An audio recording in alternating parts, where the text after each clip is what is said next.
Full shit, you know what I'm saying? Like, just some social shit for everyone, you know what I'm saying? Like, I made this be myself, so hear me.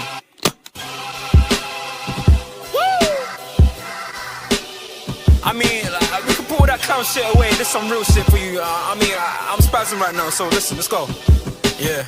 It's in their bones, the thoughts and harmony for the love of the money. Then fall victim for the cookie, then turn pussy, it's lonely.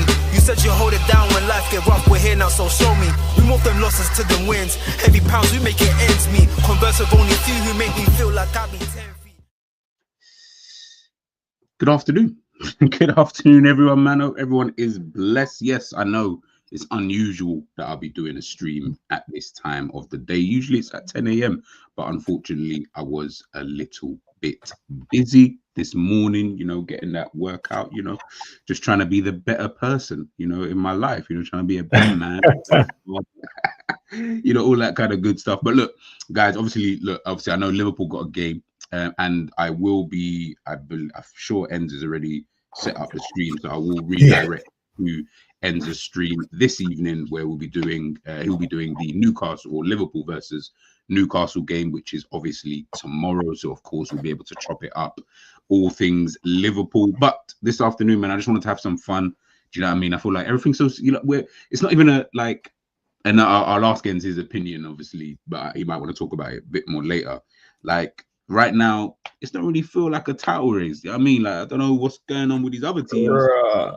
Right now, it just feels kind of like Liverpool, you know, we're just doing our thing. Do you know what I mean? Like regardless of anything else, no matter what I say about performances or players or whatever, it doesn't really matter because Arsenal is shit. Forest are really good though. I rate them. You know, they're doing their thing. And I'll be honest, I don't know who's fourth in the Premier League at this current moment in time because I don't actually care. You know, why did I not know that? You see, Man City, right? Man City. I'm gonna guess Man City. Don't you shouldn't even have said it. It doesn't even matter. It doesn't even matter. Do you know why? Because man's not looking below that. I don't care about what's happening below. All I'm more concerned with is just Liverpool and what they're up to. But this afternoon, listen, man, we just wanted to have some fun, and we're gonna be ranking the best individual season by a Premier League player. So I've got 20 players. Me and ENDZ obviously we'll rap about it. You guys in the chat as well, please join in, man. Let me know which players you know think deserve to be in certain categories, and etc. etc. And then of course, you know, we'll kind of go, you know, we'll kind of go from there. But before we start, I was looking at something online, and like they've done a few of these so far, and it's the whole guess the player. So I'm gonna get ENDZ to guess the player because I can't how they did it was they would have like the shirt behind you and you couldn't see who it was, and then you got to ask questions. Oh, okay, right. We can't do that here on stream. So obviously I've got the player, of course, in my head. I'll make it easier. It will be a current player who's obviously playing as of right now. So ENDZ can only ask me questions that I can answer yes or no. So you can't ask me any question that's like, yeah, I can only say yes or no. What team does he play for? I can't ask that. Yeah. Like you can say, like as an example, is he a striker? Is he a striker? Black, yes, kind of thing. Or if you ask me, does he play for Roma? I could be like, yes, you know, kind of thing. Cool. So just bear with me 1 second, because I had to play. Let me just quickly send this out to Michael as well. Big up Mike's, by the way, in the building. Big up everybody obviously watching this afternoon, whether you're just chilling or whatever. Man, big up to your damn self, guys. Make sure, of course, always smashing the like button, you're sharing, you're subscribing, all of that kind of good stuff. Big up Hakeem as well. Hope the best individuals. Hey, we'll see if he made the cut. We'll see if he made. Man, like Michu and them, man. Give me 2 seconds. Like Michu. Let's see if ENDZ is going to get this one. All right, go ahead. All right, so it's currently so it's current player. Yes. And what are we ranging it from? Just so I know, are we talking about the Europe, or are we going branching out worldwide? So is it Europe? My first question. Yes. Okay. Is he in the Premier League? No. Okay, we have to narrow it down. Is he in the Bundesliga? No. Okay, that means he's in La Liga then. No.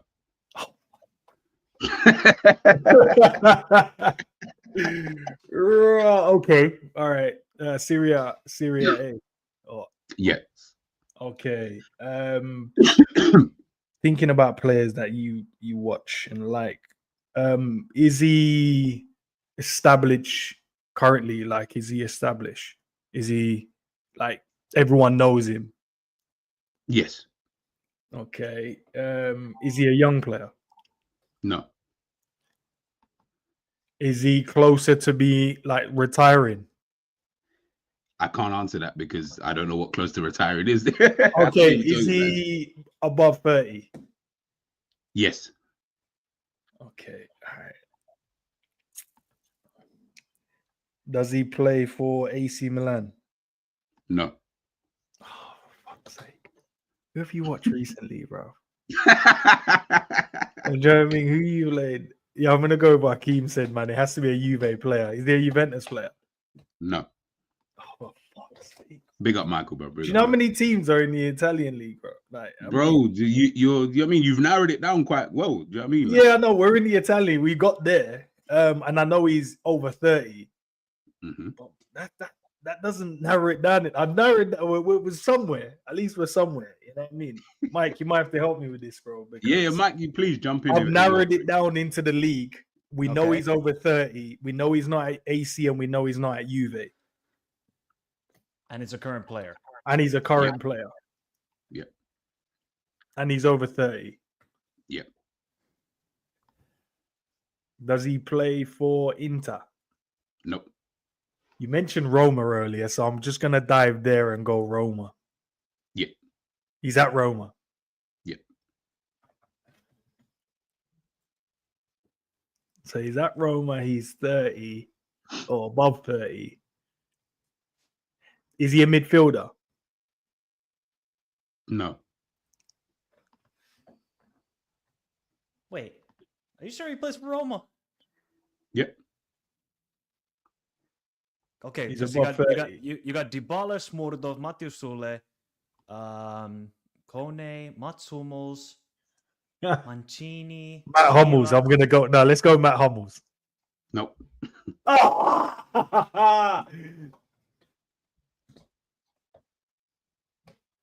But you said everyone knows this player, right? You said like he's well known, established. So Dybala. Yeah.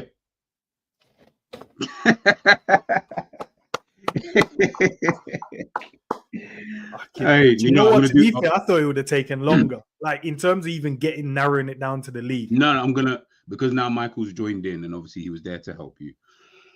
We'll do one more and then of course we'll dive into the street. Let me just pick a player right now. I want to make it a bit more difficult for everybody. Okay, I've got the player. So as if like Europe wasn't big enough and difficult enough. That's fine. All right, go on. I got the player. Let's see. So we just have to guess the player, basically. Yeah, you have to guess the player, but you can only ask me questions that I can say yes or no to. Okay. Is he currently playing? Yes. It will only be current players. I won't do anyone. Okay. We have to narrow down the league as well now. Is he playing in the top 5 leagues? No. Is he playing in MLS? No. Is he playing in South America? He's in Saudi then. Ask the question. Does he play in Saudi? Is he playing in Saudi? Does he play in Saudi Arabia? Yes. Is he Portuguese? No. Ooh, is he Senegalese? No. Okay, wait. Is he a forward? Yes. Striker? Is he English? Pick one of the questions, bro. Go on. Is he a striker? Yes. Is he English? No. Is it John Duran? Yes. That's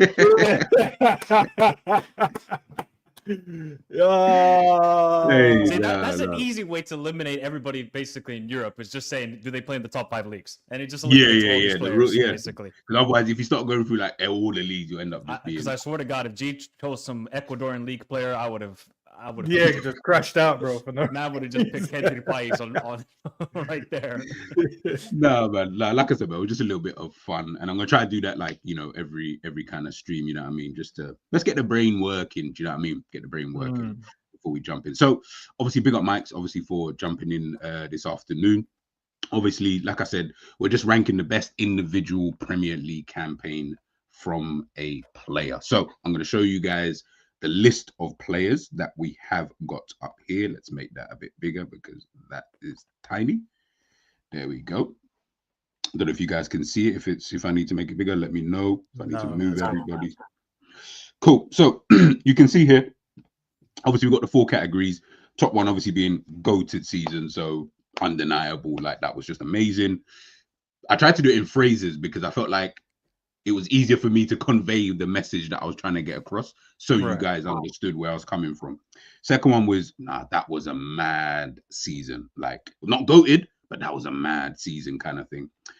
Other one, obviously, that underneath that is, he did his thing. Yeah, you know what I mean? That was decent. You know what I mean? He did his thing. And the other one was, it was all right. I've seen better, you know, seasons, even though it was still probably a good season. But it was like, I've seen better than that. So you guys can obviously see we got a host of players. All of them, bar, I think it was actually bar Michael Owen. I believe it was just Owen on this list in these years. And obviously, I'll tell you the year that if you don't know which year it is. In the year that I put them up on here, they won their Premier League Player of the Season for that year, kind of thing. So I think it was actually just Michael Owen. I think he was the only one, but obviously I put him there. I put Rodri there. Those guys, obviously, they won Ballon d'Or at the end of that season.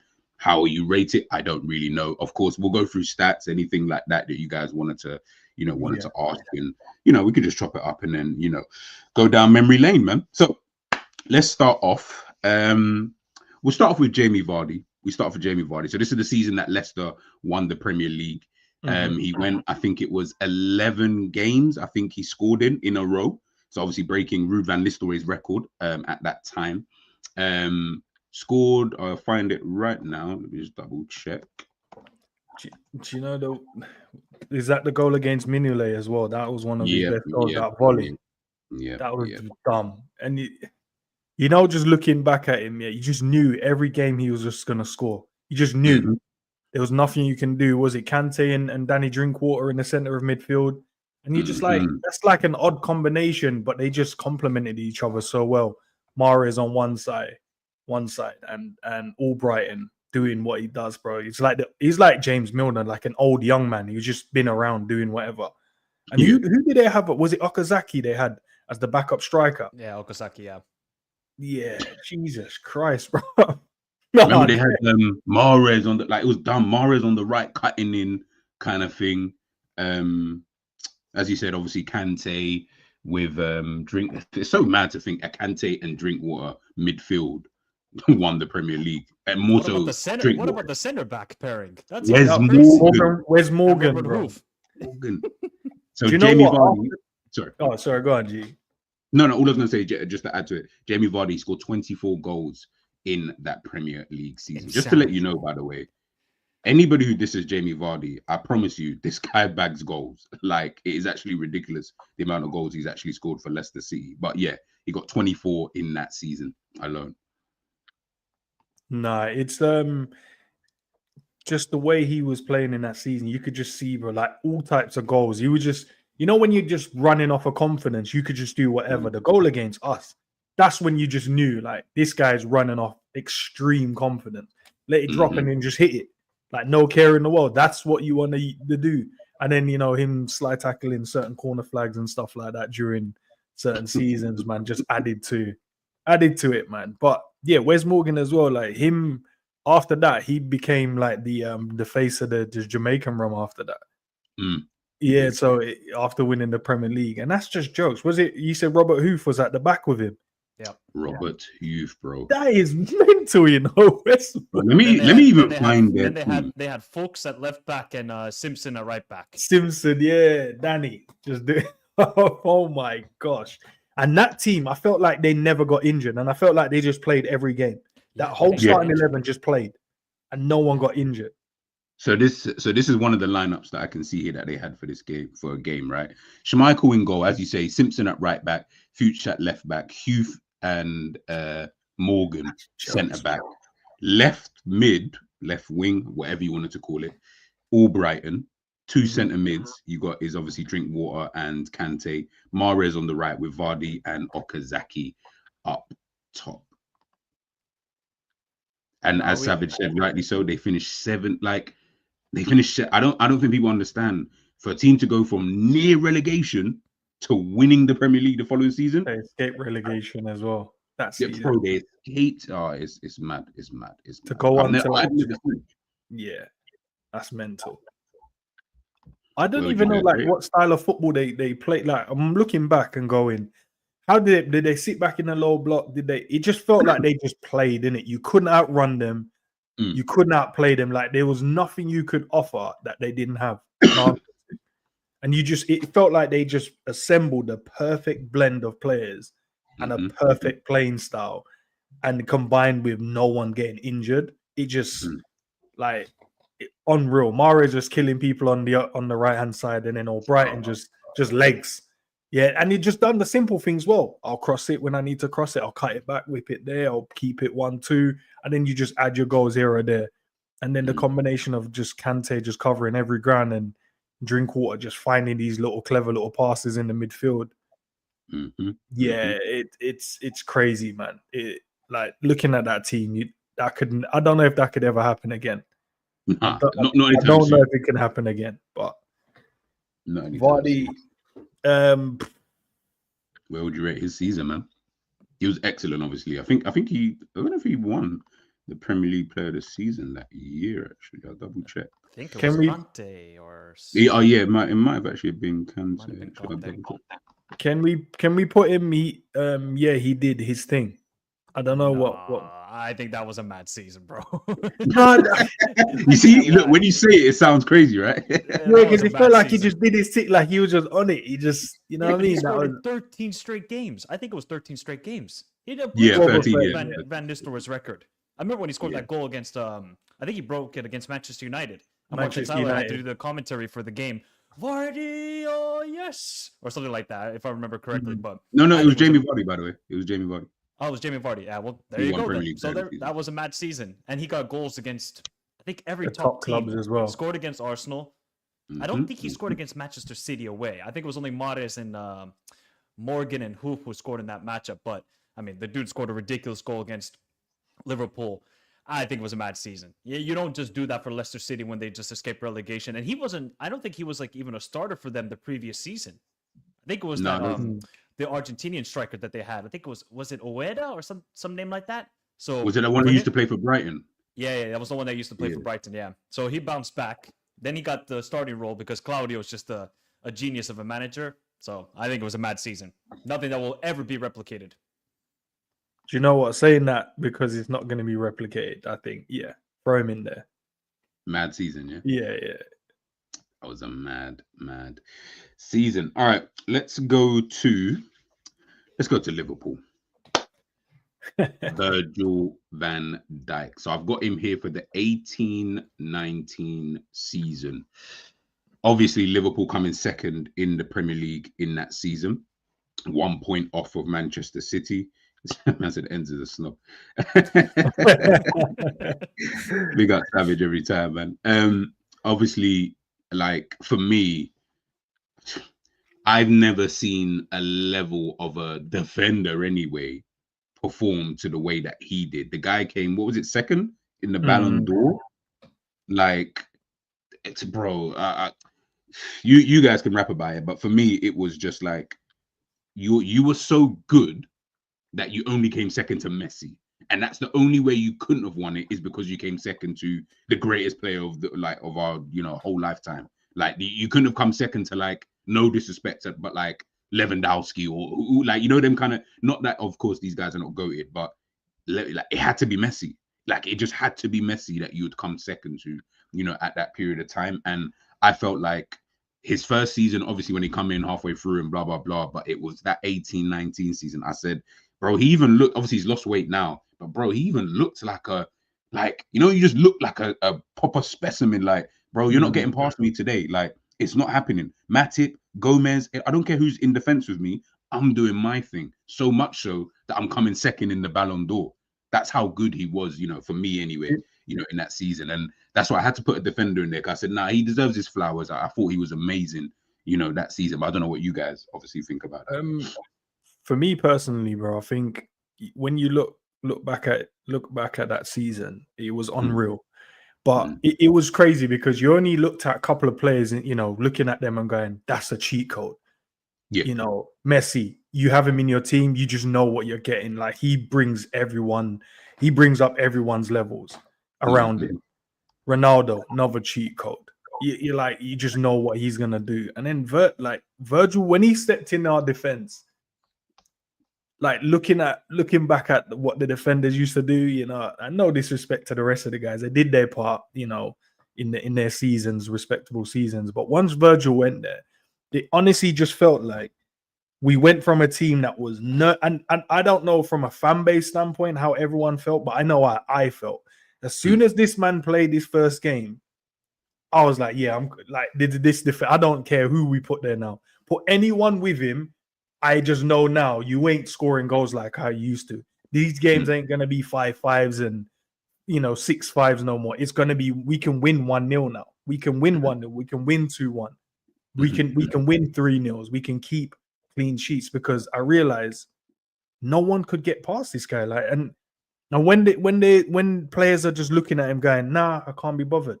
Like, they're telling you there's no point. He's quicker than them. He's stronger than them. He reads the game well. His positioning is unreal. He's a leader, even though I know he gets a lot of disrespect in his home country about him not being a leader. Clearly, they don't watch the games properly. Well, you can see that he's a leader. People are like that. Yeah, you can see that he's a leader. And I don't even know. Like, looking at him, and this is why the conversation we always have is like, is he the greatest we've ever seen in terms of the Premier League? And that's where he could play in any era. I know I look back and we had strikers like Rooney. He's not played up against like a Rooney, a Tevez, a 𝐓𝐇𝐀𝐄, you know, an Inzaghi type, you know, strikers with their movement, Adriano's, Vieri, whatever. He never got to play against these type of guys. So it's going to be hard to, but you just look at him and look at his attributes and you go, I would trust him against these guys. What have they got that he can't defend? Yeah. You're not going to out sprint him. You're not going to outthink him. His positioning is unreal. So even if you got good movement, and then you're probably going to look at him after losing like 2 headers or 2 duels with him. You're like, yeah, I can't be bothered, bro. Can't be bothered. What's the point? Why is he so good? Why is he so bigger than everyone else? He's just unreal. Guys, I have a quiz for you. How many times do you think he was dribbled past that season? What, in the first quarter, the first 6 months, 18, 19 none. Once. Twice. No, I'm not counting. I am not counting what's his face from Arsenal. I'm not counting. What was his face from Arsenal? Nicholas Pepe.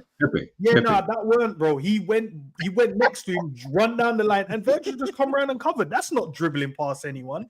And I'm just going by the stats. I'm not saying I agree with you, bro. I'm not counting that. And that's the only one I remember, like off the top of my head. That was the only one I remember. They was like, oh my God, Nicholas Pepe is the first player. And I'm like, no, you didn't.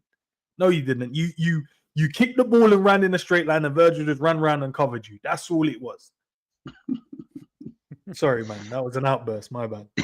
I can tell you harbor feelings about that. Don't worry, bro. Yeah, it pissed me off because I was like, no, F that, man. But yeah, where would you guys rate that kind of season though? Like, as I said, obviously it helps, of course, when you win something come the end of it. And you know, we were 1 point off the Premier League.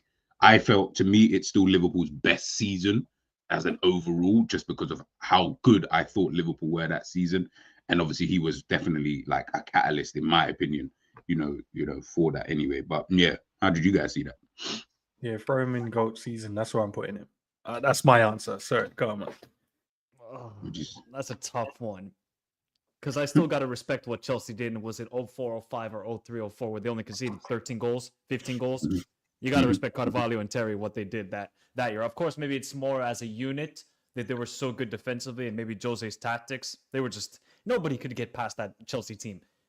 But Virgil that season, 18-19. I mean, we went from Klavan. Bro, we went from shopping at Aldi to going to Harrods. That's what we did as Liverpool fans. Going from Klavan and Sacco to Virgil van Dijk.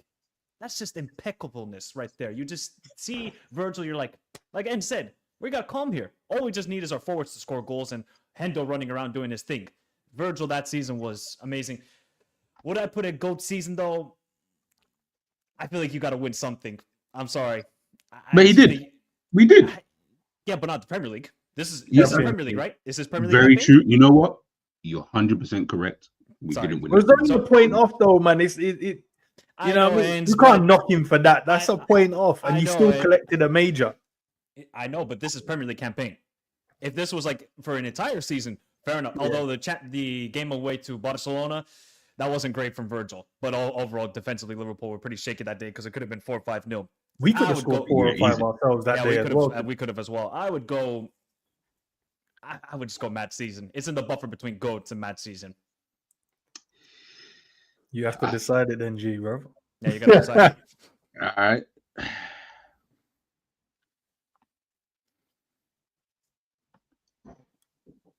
I'm going to put him in. That was a Matt kind season. of upset, but that's fine.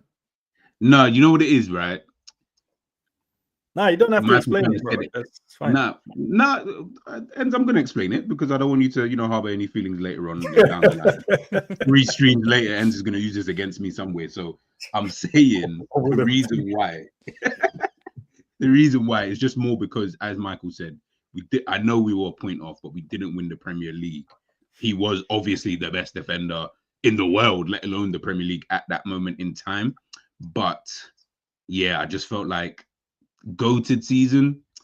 Now there are other people that I would put in there, and I just don't feel like and when I say he literally misses out, this ain't no, he's way off. This is like, you just missed the cut, like just. But it is what it is. Big up Savage. You can't be ahead of the person who won the league in this vote, surely not. Yeah, that kind of plays a part in my mind, to be fair. And no, they got you too with this major talk. It's still football, right, and not tennis. Big up, Pops, man. Good afternoon to you, bro.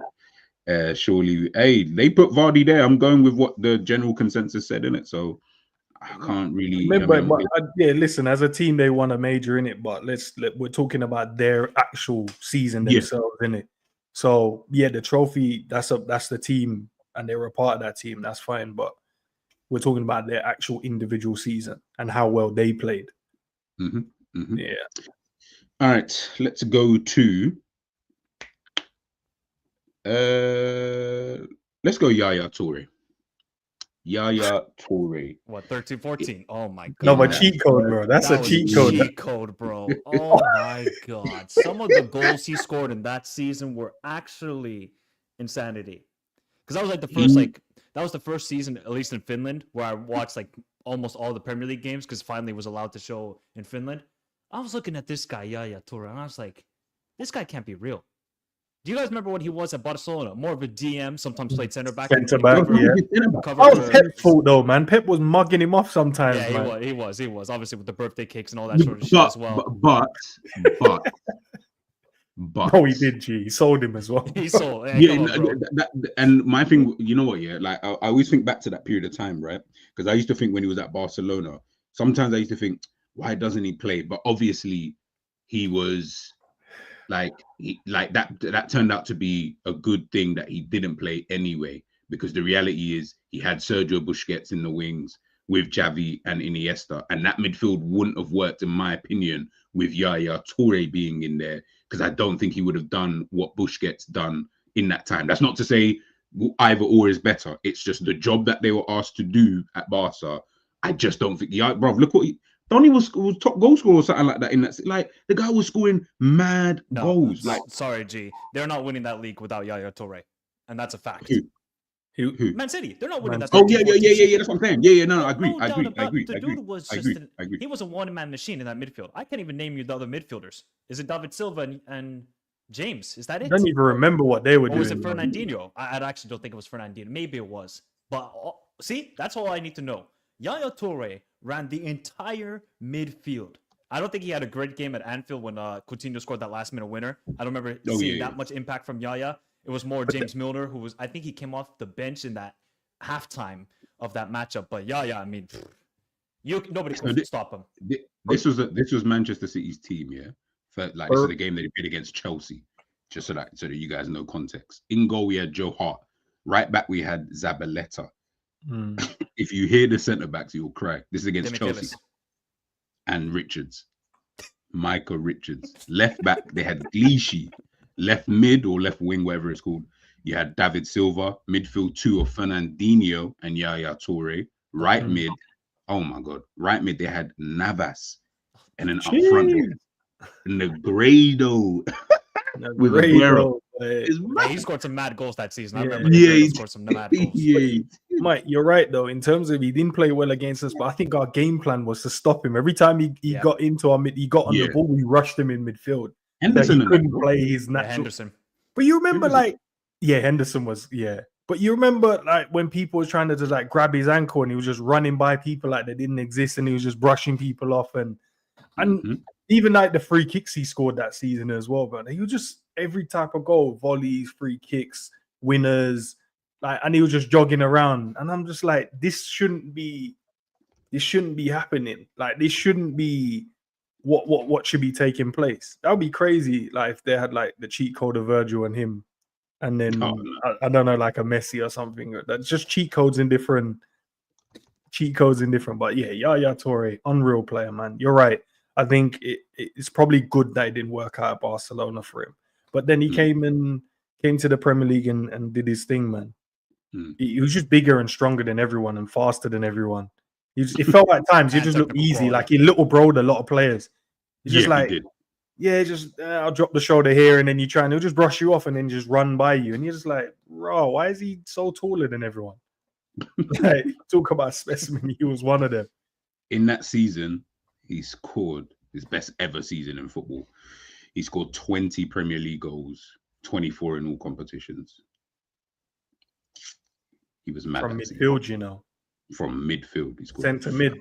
That's when the guys actually played centre mid, no, like advanced eights and advanced eight. You know, that was the 8, the 6, and the 10 in that team. Yeah. Literally. Thank you, S-Way. This is bro. That's the first thing I remember is the goal he scored in the final. Like, that goal was mad. That goal was mental. It was against Stoke City, right? Yeah, against Stoke. Yeah, against Stoke. I remember thinking, he's bro. Like, man hit that from like the corner of the box, but he just whipped it in, and it was dumb. It was so dumb. Do you know, like in some games as well, when like Man City, because a lot of teams started doing the low block, right? And then he'll just pick the ball up, play a 1-2, and just dribble through everyone and finish it. You're like, oh. Hey, big up, JJ. What's going on, man? What's going on? Big up, man. Good day, guys. Good day, guys. Good day, man. Good day. Enjoying it? What's it saying quickly? Like, what they dealing with? Like, what's going on? What we're dealing with? We're dealing with hold on. We're dealing with with this. We're all having to what's it called? Change flights. Had to reschedule everyone. They cancelled the flight. My flight was supposed to be at 8:20. It's 12:34 here. My flight's at 3:40. The day's ruined. Like, it was calm. It's calm. You guys happy though? Mike, you're smiling. You're enjoying it. You look happy. Yeah. As long as they're happy, Jay. You know what I mean? You're just making sure that. Do it. This stuff has never happened to me. I'm just like, what is this, bro? You know, you turn up and you take your flight and go, bro. Nah, bro, turn up, take my flight and go. The worst thing about it is the seat they put me in was narrow. I saw that. No leg room, bro. Man 6'4", bro. Man need that leg room. No. Do you know what it is? They had no premium economy available, innit? There was nothing left. So I'm gonna have to go to the desk now, American Airlines, because they've moved it from BA to American Airlines to check if they got extra leg room. Because otherwise I'm finito, man. I'm actually finito. That's actually true. Yeah, it was mad. A woman passed out. We're in there, obviously, it was getting hot. The woman passed out, diabetic. It's mad. But anyway. Why is she drinking? Tell her to hydrate, bro. Can't be just. They have to open they actually had to open, obviously, the door to the what's it called, to the plane, and they did that. She just collapsed, bro. just collapsed. Still giving that sandwich. Some American woman was getting mad. She was like, someone's got to help her. Like, it was just crazy, bro. It was crazy. It was crazy. But yeah, man, we're here. Gotta help her, man. Say no more, man. But listen, man, hopefully, things will get better over the next couple of hours. But obviously, you know why we're here. Obviously, we're doing the ranking system, just taking a look at a couple of the players and stuff like that and ranking them. We're on Yaya Toure now. We're on Yaya Toure, the 13-14 season, where he bagged 20 goals in the Premier League. Obviously, won the Premier League that season. Was an absolute beast that season as well, man. So where do you guys rank that season, man? Anyone can go. Anyone. I'm trying to think, bro. Like I'm caught between the two.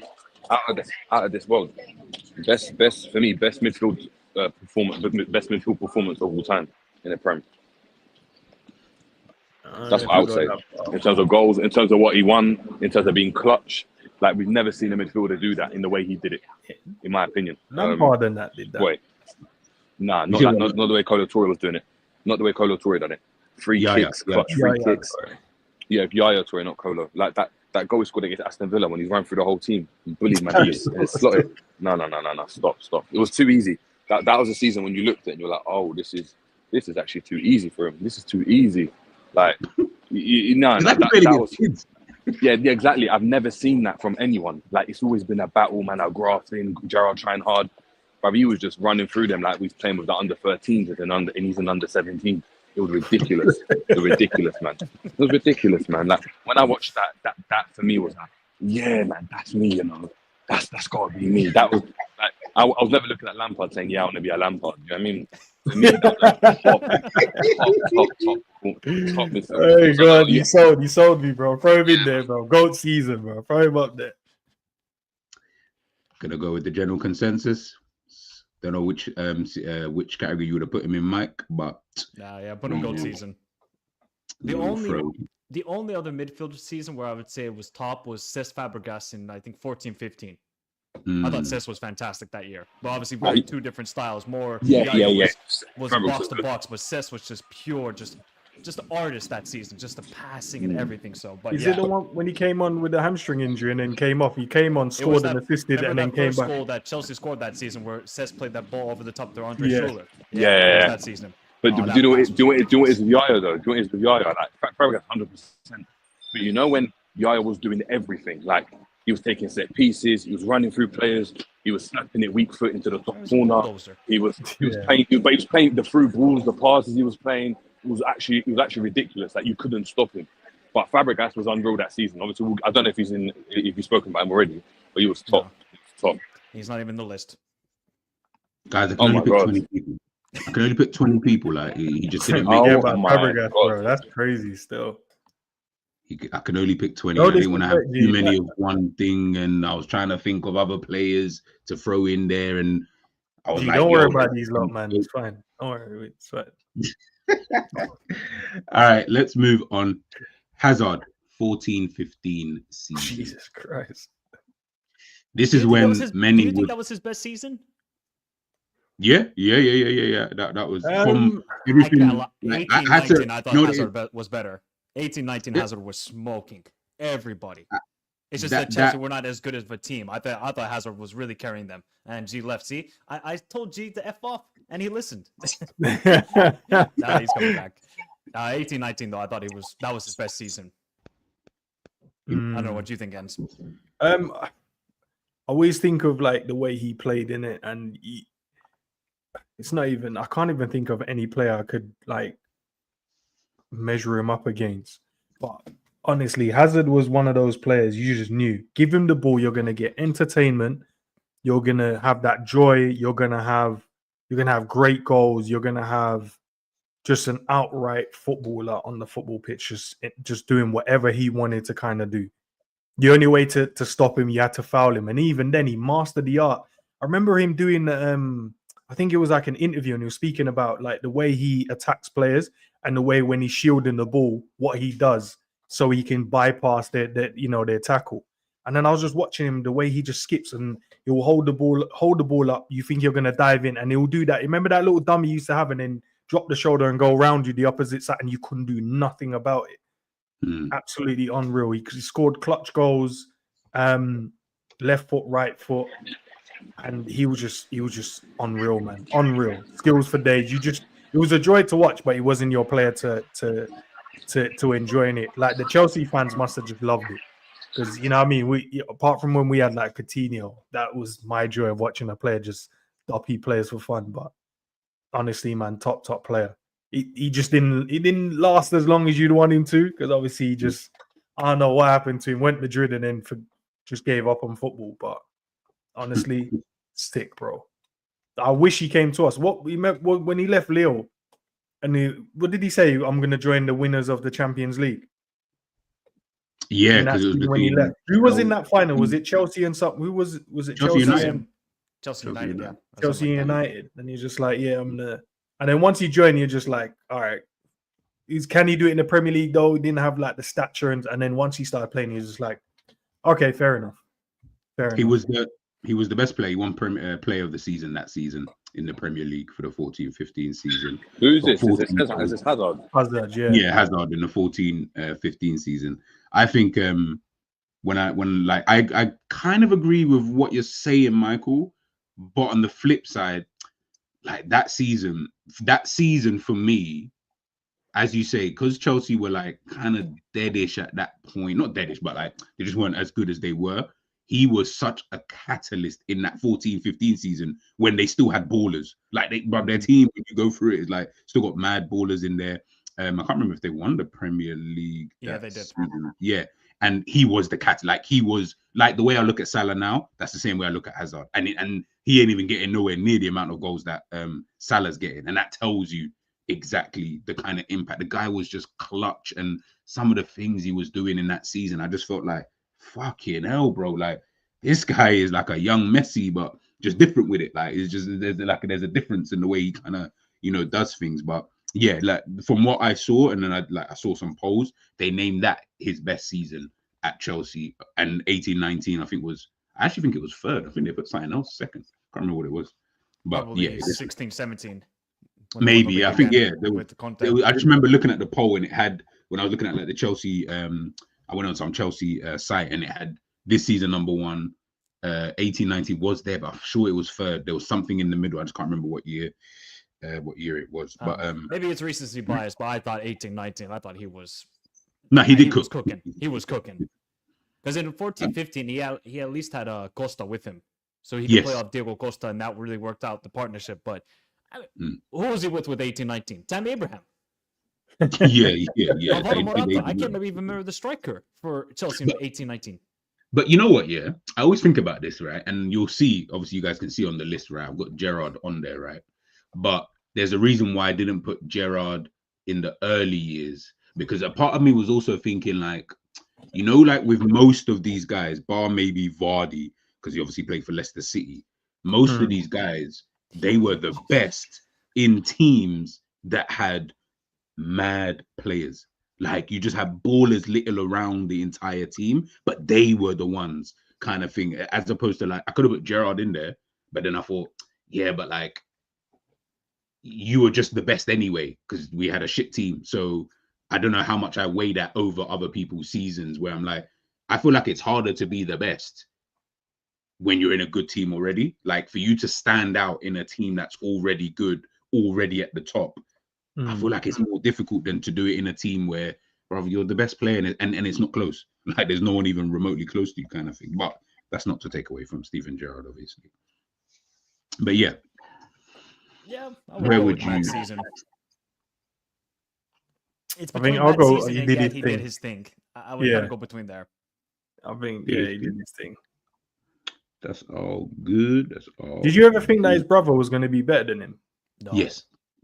Yeah, of course. No. I thought I was gonna run in the G's. No, because I thought, because I was like, it's the younger one, innit? And he started like showing what he was about, and I was like, all right, maybe he can, you know what I mean, make them steps, but he never really did. Nah, listen, I can't lie. Man, his name was Thorgan Hazard. I was like, Thorgan? Yeah, that sounds like a dangerous name, Like, you sound like a madman. Like, you sound like somebody who needs to be. You know what I mean? And the thing is, he obviously, once he moved away from Chelsea and all of that, he actually was all right when he was at Dortmund and that. But obviously, just didn't really pop off for him, man. Next up, let's go with the one I think is going to be a good topic of debate, and that's Cristiano Ronaldo, 07-08. Was that the one when anything he touched just went in? Ballon d'Or, That's Champions League, Premier League, It was top dumb, goal bro. scorer. It was dumb. Like, It was dumb. yeah. I mean, was it against Palace? There was one year. The ball just came in and it ricocheted around and it just came off his side and went in. I was like, bro, like, G, you're wasting time. Put in the GOAT season, bro. Yeah, I'm sorry. Yeah, there's not even a conversation with this one. Ridiculous. Jesus Christ. Was the free kick you scored against Portsmouth, was that in the Premier League or FA Cup? I feel like it was in the Premier League because we needed them to draw that one. That was insane. I was looking like, they're going to drop points. They're going to drop points. And then the man just lined one up. I said, Jesus Christ. And you remember, that was at a time where you saw like the maybe evolution of Ronaldo, where he kind of went from like a skill man. He still had the skills, but then he just turned into a goal scorer. And then we saw what the rest of his career turned out to be. And this season kind of epitomized it. It was the beginning of it. And remember, at that time, we as like a football fan, we hadn't really seen many people, if anyone, really taking free kicks like that. Like the way he was taking free kicks. Like, obviously, you still remember, we're coming off the school of like, the only player I can think of who was kind of close to that was like what's his name? Juninho Juninho. No, Juninho was the one I was thinking of from Lyon, in terms of the way he hit the ball for his free kicks. Maybe even Pirlo as well. Around that time, he was kind of hitting, not maybe like similar, but he weren't hitting like bendy free. He was just putting his foot through and it was just flying in the top corner. And you're just like, what kind of technique is this? Bro, I swear to God, I went to training after these things and I was like, bro, I need to learn. Like, how does he get his foot in a position to strike the ball at that, like obviously at that speed? Remember, remember the goal he scored in the Champions League against Porto? Yeah, where he rattled it from near the center circle. Yeah, that was 08-09. Yeah, that was but like I'm thinking, how do you strike the? Like, I used to sit there for time and think, how does he strike the ball that hard in order to get it? And by the way, it's literally straight as an arrow. There's no like curve or anything. It's just straight. And you guys go and practice it as well, like me. I went and practiced straight away. 100%. Because everybody taught me. Oh, use the inside of your foot basically for free kicks. Yeah. Then I saw Ronaldo's technique, and he was basically the top of the boot, kind of like you're almost like scooping it, like it's like a golf shot in a way. So you hit it in the top of your boot, and then somehow it just does all these swirls in. You have to lock you got to lock the ankle at the end. Lock the ankle, hit the valve, and that used to position the ball. Bro, and I feel like, is that where? Because apparently it just went over the bar every single time, though. Every time. No, because apparently, because the discussion was, I remember we were like, you have to hit the valve because the air's got to go into the valve, otherwise you're gonna go mad. So you listening to yourself? The air's got to go into the valve. But we're moving mad. I'm not gonna lie. I was doing it, and I remember like feeling pain in my knees because I'm like I'm not following through. I'm just stopping. Like, you know what I mean? I'm like, you locked it too early, Jay, bro. That's why, bro. You can't lock up the.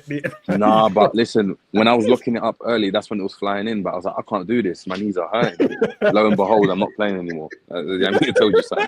Hey, amen to that, Jay. I said free kicks had man done, boy. Done a dusting, bro. Looking at certain man doing kick-ups. Looking at certain man doing kick-ups and that. Just lock knees syndrome. You got knees like Kenny Smith or something out here. Kenny Smith. There's a couple others closer to home, Michael. There's a couple others closer to home. Hey, we'll chop that out late after the stream still. All right, let me go to who else is on here? Henry season. And it's not the season where he bagged 20 assists. It's actually the following season when Arsenal went unbeaten. He scored 30 Premier League goals. And you know what's so funny? He went from 20 assists in the Premier League to 6 the following season. But obviously scored 30 goals and of course won the Premier League unbeaten. They have rated that, Arsenal fans, as his best season, and the the 2020 whatever one.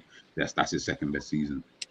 I What do you think guys that the one with the 2020 was his best one. I think they only rated it that one because they went unbeaten. I think that's the only reason why they did.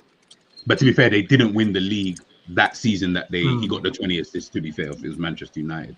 So I can see the thing is that I was like, you know what, you could have put any one of those top kind of thing. I think for me, 20 assists from a striker back then, That's mad. boy, that's mad in itself. But to be fair, he scored 30 goals in this season. Do you get what I'm saying? Like, and that's what we're really rating him for anyway, to be honest with you. And of course, won the Premier League come the end of it, man. Do you know what it is with Henry with that situation as well? Is that's like that him in that kit is iconic. Now, when you think of like Premier League, it's iconic. And I always go back and I think, right, what player do I look at? And I'm like, yeah, you see that, like, that was iconic. And that kind of leads me to think whether he had a GOAT season or not. Because there's plenty of players that had good seasons, but you don't even remember them. You got to kind of be reminded, oh, yeah, man had that season, that was crazy. But when you think of Henry, you think of him in that kit right there, 0-2, white, do you know what I mean? The two, yeah, for me, it's got to be that. It's got to be GOATed. It's got to be GOATed. You look at the goals scored against Carragher and that, when he's running through him. Yeah, he got player of the season as well, by the way, that year, just to add to the accolades for that season. But yeah, I thought he was actually phenomenal. Even the fact, because there was like towards the back end, obviously Arsenal trying not to lose, right? He was just all like, I remember they drew it against Leicester. I remember watching that game. I actually wanted them to go unbeaten. I was like, you know what, you're here now. You might as well just go unbeaten whilst you're here. Yeah, just do it. Know how history was gonna, over time, Arsenal fans were gonna become insufferable. If I knew that at the time, I would have been egging them on to lose a game. But it is what it is. But listen, man, Henry, in these 2 years, we're talking about, Jerry said it there. See that 0-2 kit? If you think Henry, that's the kit that you think of straight away. 0-2, Thierry Henry, best striker in the world, missed out on the Ballon d'Or, whatever you want to say, whether he deserved it, didn't deserve it. But that's the levels that he was kind of operating at, during these kind of. You can have no chat for any Arsenal fans them time, bro. No. I see my brethren just wear that. You see that 0-2 kit with chest, bro, every day. Same top. Couldn't talk to them. They ain't washing the top either. Yeah. It's like, bro, and while I'm just there, I'm like, gonna be honest. you got Gerrard, man. You know what I mean? These men are just like, oh, you No, got and let's keep it a buck. We're talking, let's say from 2001 to 2004. Man, we're really talking about Gerrard, really, when you think about it, them times. Man, we're talking about like Owen and like Owen and Heskey and that. Like, it was only Gerrard after Heskey. They were only talking about Gerrard after the Champions League final in 2005. Yeah, literally. That was like the performance that got everybody up in their feet about it. Facts, Mike. Facts. That is true, oh man, you just throw him in the GOAT, bro. Just GOAT, man. GOAT. They want to this. He's going. You know what's crazy? Yeah, I'm kind of happy with the players that we have got in GOAT though, because I feel like they deserve to be there, because them players are GOATed players when we sit down and think about it. All right, let's go to Didier Drogba. This is for, let me get up here so I got it properly. 2009, 2010. 2009. Can you throw him in a GOAT? Nah, yeah. Rumor went around that he went and saw Voodoo Doctor though, and then the boots, because he started scoring dumb goals that season. Dumb goals. Nah, like, bro, he scored from like near the halfway line. There was one. Yeah. Who was that against? I think that was against Wigan, if I'm not mistaken. Was it against Wigan? Like, he just turned and then smashed it I was like, oh no, it was the one against Everton you're probably talking about, where he's just turned, like he's chested it down. Yeah, that was early on in his career. Oh, was that earlier? No, but he had the white kit on. Similar goal in the 09-10 season. Okay, fairs. Okay, I think so. Because he was a striker that couldn't. He like, bro, man had no composure, just bare raw power and speed, but nothing, no finishing. And then the rumor went round, bro. You know what I mean? Spoke to a couple of close guys, and they said, yeah, guys, just to let you guys know, I'll tell you the this recipe. isn't a true thing, and it's just like telling man porky pies. No, I told you, man. Wait, it's sort of man, bro. Them boots. I swear, in that season, he said he didn't change his boots as well. So, Enzo, you're saying that Carlo Ancelotti is the voodoo doctor? Oh no, bro. But you went and saw someone, bro. Because in that season, 32 appearances in the Premier League, 29 goals and Oh, 10 assists. Can you just double check the season before that, G? What was his goals? Just for He did not comparison, have a please. lot. He did not have a lot. No, because I think Anelka telling you, outscored him bro. in that season. So we're talking that's the 0809, 08, right? 09, yeah. Yeah. Who's this Drogba? Yeah, Drogba, yeah. What was his goals that season? Bro. He did not have a lot. No. Okay, Premier League. I'm just going Premier League. Yeah. He scored 5 goals in the Premier League. All right. Rest my case. I told you, spoke to some people. No, he definitely did. 5 No, to he 29. definitely did. I know it. So his Chelsea career was this, right? I know he didn't score a lot of goals, but 5 to 29 10? is ridiculous. He went from 10 to 12 to 20 in 06, 07, then 8, 5. He must have been injured because he didn't even play that many games. He only played 24 games. Then 29. Then the following season, 10, 11, he only scored 11. Then he went to 5 in his last season. Hey, Jerry, we was having that conversation about Defoe and that. Yeah, man, I have to have a conversation about Drogba about these goals. No. Listen, Drogba was a big game player, yeah. And he was good for the system that Chelsea played. But it weren't like, but man was gonna get the goals on a consistent basis. Every man talks about Lampard was the guy though. Lampard's the guy. Lampard's the guy that will go and get you 15, 20 every season. Like that's what it was. Drogba was there to allow Lampard to play. That's why Mourinho took him from Marseille. Like he wanted to help Lampard because before he was playing a bit deeper and it weren't really working. But yeah, that's why that was like a prime example of watching a team just knowing how to win. You had one guy that was getting goals, but they just knew, right? But once we got the goals, let's just shut teams out. But 5 goals, G, to 29. So ENDZ, you're adding an asterisk to that. I'm just telling you, bro. I spoke to some people. They said, there was a reason why he didn't want to change his boots that season, bro. Because normally they have like 6 pairs, and we chop and change for a game. Oh no, bro, man.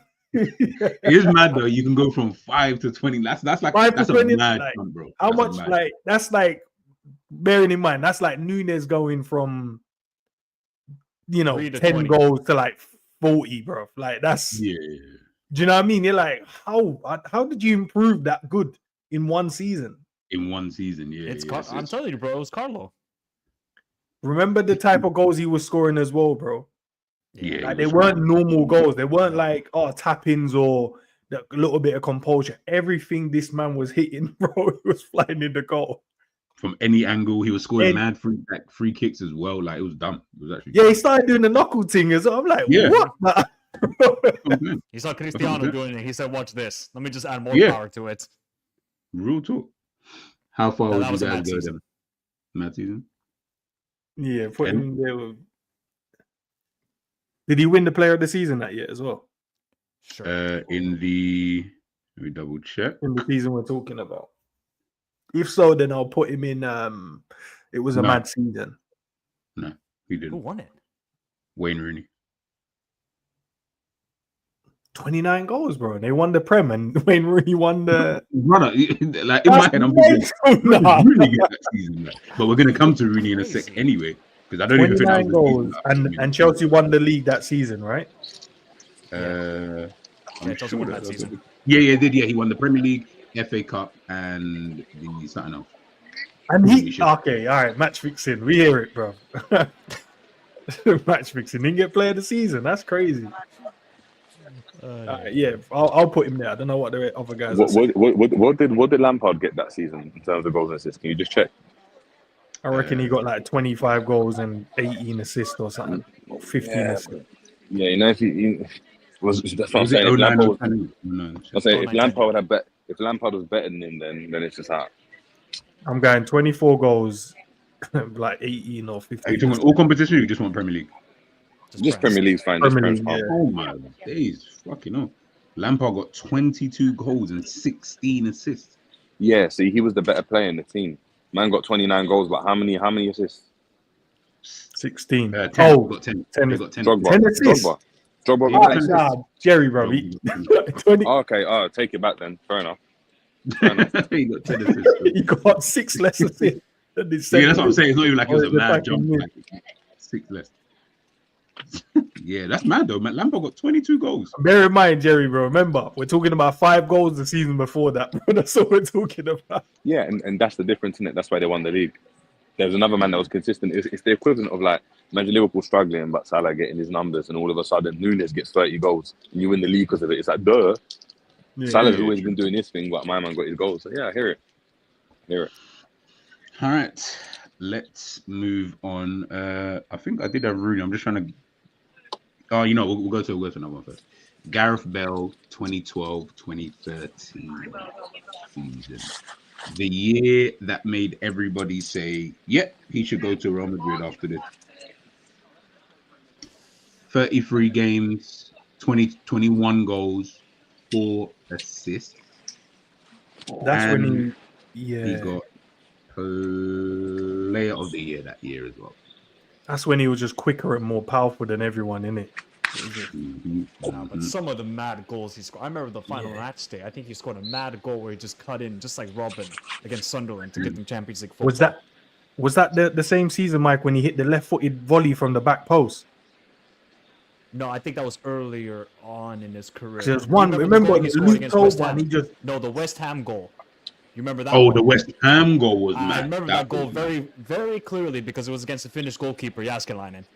And I was like, no, there's no way he just beat 𝐒𝐿𝐿 like that, bro. It was like 35 yards out. Just if you remember that just goal, looked at the ball, just go top right bins. I was like, nah, Gareth Bale was money. If you remember that goal anyway that you're talking about, if you remember that game, bro, that man was struggling to score. Like he just picked up the ball and just wrapped it, bro. Yeah, I think he just dragged them through the mud. He dragged through the mud with that Tottenham team. They were not good on paper. Even like the Arsenal games as well. He was just dragging Tottenham through them. You know what I mean? Them games. Bro, absolutely a baller, man. Started as left back and then moved into left wing. Never looked back. It was the Inter game that never looked back when he scored. Yeah, after that Inter game, they were 10 men. Yeah, it changed. That was so mad, bro. He lit the one when he knocked it around Mike on there. I ran off the pitch and left. I said, Jesus Christ. And then he did the same thing against Barcelona when he was from Madrid. Man knocked it past what's his face. Literally, all the 3 goals against Inter were all the same. He just knocked it past Maicon, near post, right. Every time. And he was just hitting in the same. Yeah, he was just same goal. Same goal. Same goal. Yeah, for me, I think that was a mad season from Bale. I wouldn't say GOAT because obviously they didn't. I think they just squeaked by Champions League football. I remember it was the final match day, but without him, they would have been 8th, 9th place. Is that the food poisoning season for Arsenal? Or was it Spurs? No, that was before. Food poisoning. What? I remember. Now, there was one season when someone blamed either was it Spurs or Arsenal? Someone blamed them. Spurs. No, Spurs were gonna get Spurs were gonna get Champions League, yeah, and then all their players had food poisoning. But hold on, but you know, but that from season Arsenal went and cooked the food. But that season wasn't even Bale's best season, was it? Like, in my opinion.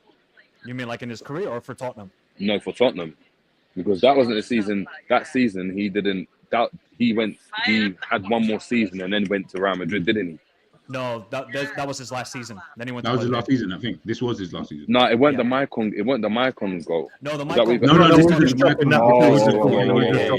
This is the last season, but the Maicon one was like a year. I'm not gonna lie. That's one again where I think as an individual season, it's outrageous for me.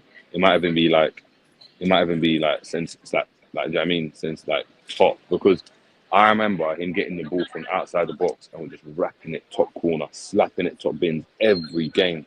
Yeah. It's one where I looked at it and I was like, oh, I ain't seen this before. Like I don't remember seeing that where a guy you just taking the game by the scruff of the neck, scoring set pieces, goals from distance, the balls he was playing, like he was always playing at this like free roam, like centre forward role. Like it was a joke. Like for me, it was one of the best. Like when I think back of like GOATed Premier League seasons, I'd put it up there 100%. I don't know what you guys are thinking, but I'll put him alongside that. Just a mad season still. Because I think that for me, that season was better than what Vardy did. It's better than what Drogba did. Yeah, he didn't win, but individually, I think if he's the one that made the roofs to Real Madrid after that, innit? You had to be some player to make that move. True. Yeah, that's the way I look at it. He became a cheat code, didn't he? He became a cheat code. Exactly. Exactly. Like, I remember he was too quick. He was too fast. I remember there was one game where The ball came into him, he touched it, was just spinning on like spinning in the middle of the pitch. And then he just drops the shoulder, shifts it left and goes whoop and just slaps. And I was like, oh my, what? And you know, like when Real Madrid come calling, like it's like with the Hazard one we spoke about before. When Real Madrid come calling, it means you're doing something well, innit? But yeah, maybe we put him in the mad season one. I mean, that's fine. I think it was top though. Yeah, I think I'll put him just in that one. Like again, you just miss out on it being goated. Just more so, I think those other three had better seasons than he did in that season. But that season, as Jerry said, rightly so, bro, that was like it was a dope season. Like I can't even argue against it. Like it was a dope season. And again, anything he touched was gold. Anything he touched was money that season. Yeah, I think 100%. it's a similar one to like Ronaldo, but Ronaldo's one edged it because obviously at the end of it he did get some little stuff to add to it. So yeah. At the end of the day, Ronaldo won Ballon d'Or for that season, so I have to put that in GOAT just because. All right, let's go to. We'll go to the Rooney one. We'll go to the Wayne Rooney one. So that same season, Didier Drogba, because Rooney did win Player of the Year that year. To be fair to him. In that season, Wayne Rooney got, let's tell you right now, got it here. So 2009, 2010, Wayne Rooney scored. He got Player of the Season. In goals, he got 26 goals in the Premier League, which is his second highest amount that he's ever got in a Premier League season. I'm just trying to think who won I think Chelsea. Yeah, I think we said Chelsea won Chelsea won the league. Man United came second in that league. He didn't win any other trophy. Oh no, he won the League Cup that season. Yeah, Feeding Rooney was levels. Yeah, he was levels though. Like that Rooney with the head. Yeah, that Rooney was mad. As a player, he's cold, isn't it? Like cold, but I think if we're just looking at just that season in general, even though he got player, I don't understand how. Yeah, because I'm looking at his numbers compared to what Drogba's did, but then the type of goal there. But Rooney did score some mad goals that season as well. Bro, he's scored mad goals. Bro. Yeah, he was. You know, it's the only time. It's the only time Wayne Rooney actually won Player of the Year was in that season. I don't know. I want to put him in the same, but I feel like it's a disservice to like Drogba and that in there because the man actually won the title as well. So they had a good season and actually accomplished something. But I'll put him in mad. I'll put him in mad. I don't know what the guys are gonna say, but I don't know if these two are there. But I'll put him. Yeah, I'll agree with you anyway. I'd put him in. That was a mad season by Wayne Rooney. All right. I feel like if he didn't get Player of the Season, probably I would have put him down even one more. Just did his thing in it because it felt like there was nothing to kind of show for what he did at the end of it. But no, makes total sense. Michael Owen, 2000, 2001. That treble. That season. Yep, Liverpool win the treble and he wins the Ballon d'Or. Which is mad in itself. Let me even go to his stats for that season just so that we can kind of see. So in that season, so mad, he didn't even score that many goals. He got 16 goals in the Premier League with 3 assists. He got Gakpo numbers in that. That's jokes. That's how you get Gakpo numbers. Hey, Owen, man, you're doing me dirty, bro. That's what you just call innit. That's what you just call just being efficient, bro. They're probably all match winners or something. Yeah, well, we saw the game against Arsenal FA Cup final where he won the game for us in that. But yeah, similar to you, bro. Obviously, when we did the talk me and you did on my channel, he was one of the reasons why I supported Liverpool as well, man. And that I think that season kind of solidified it for me. It's gone, he's just cold, innit?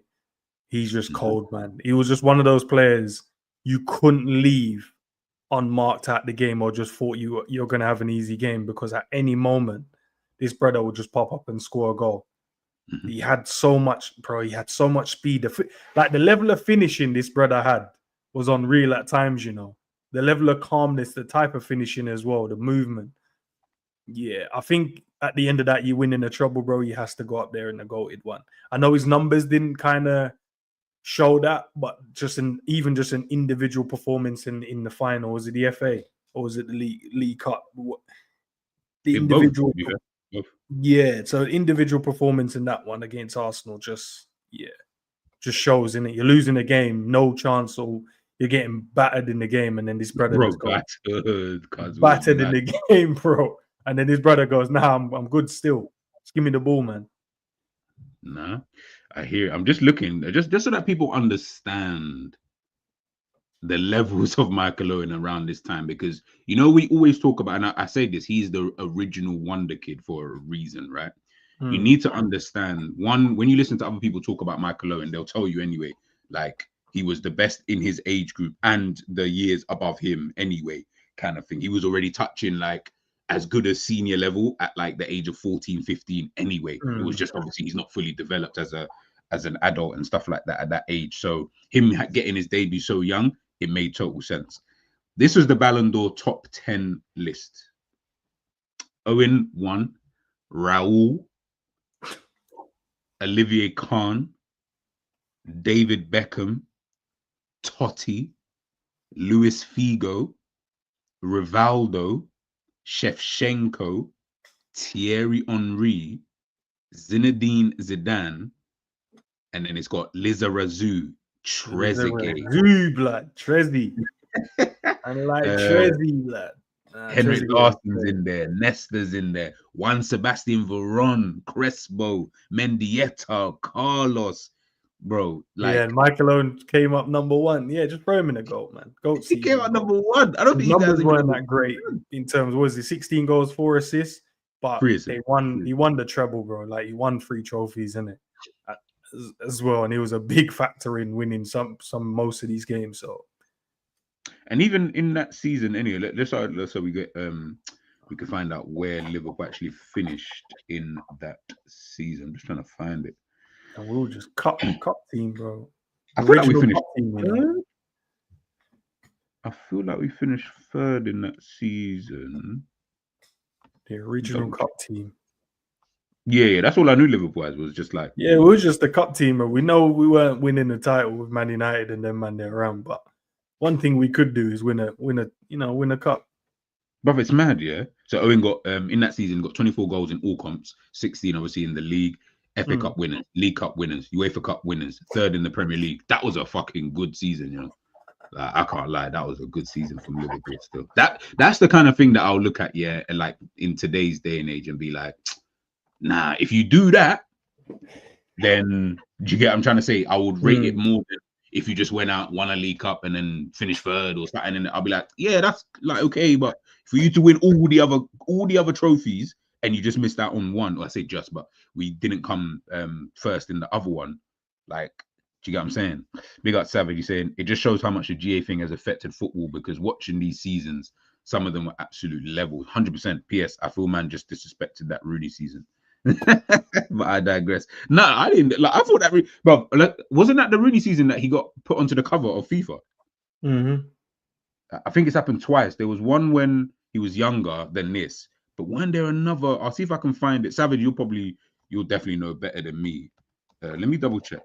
I'm sure that was the season he got put onto. Well, I mean, Jordan Henderson was on the cover of FIFA too, so. Look, listen, I'm just trying to big up. Why did you say like that though, Mike? It felt like it wasn't a compliment. It felt like it was such an underhanded compliment. Like, yeah, well, Jordan Henderson made it. Okay, no, it wasn't. He was on the FIFA cover. How much it downgraded that Henderson made it to the cover.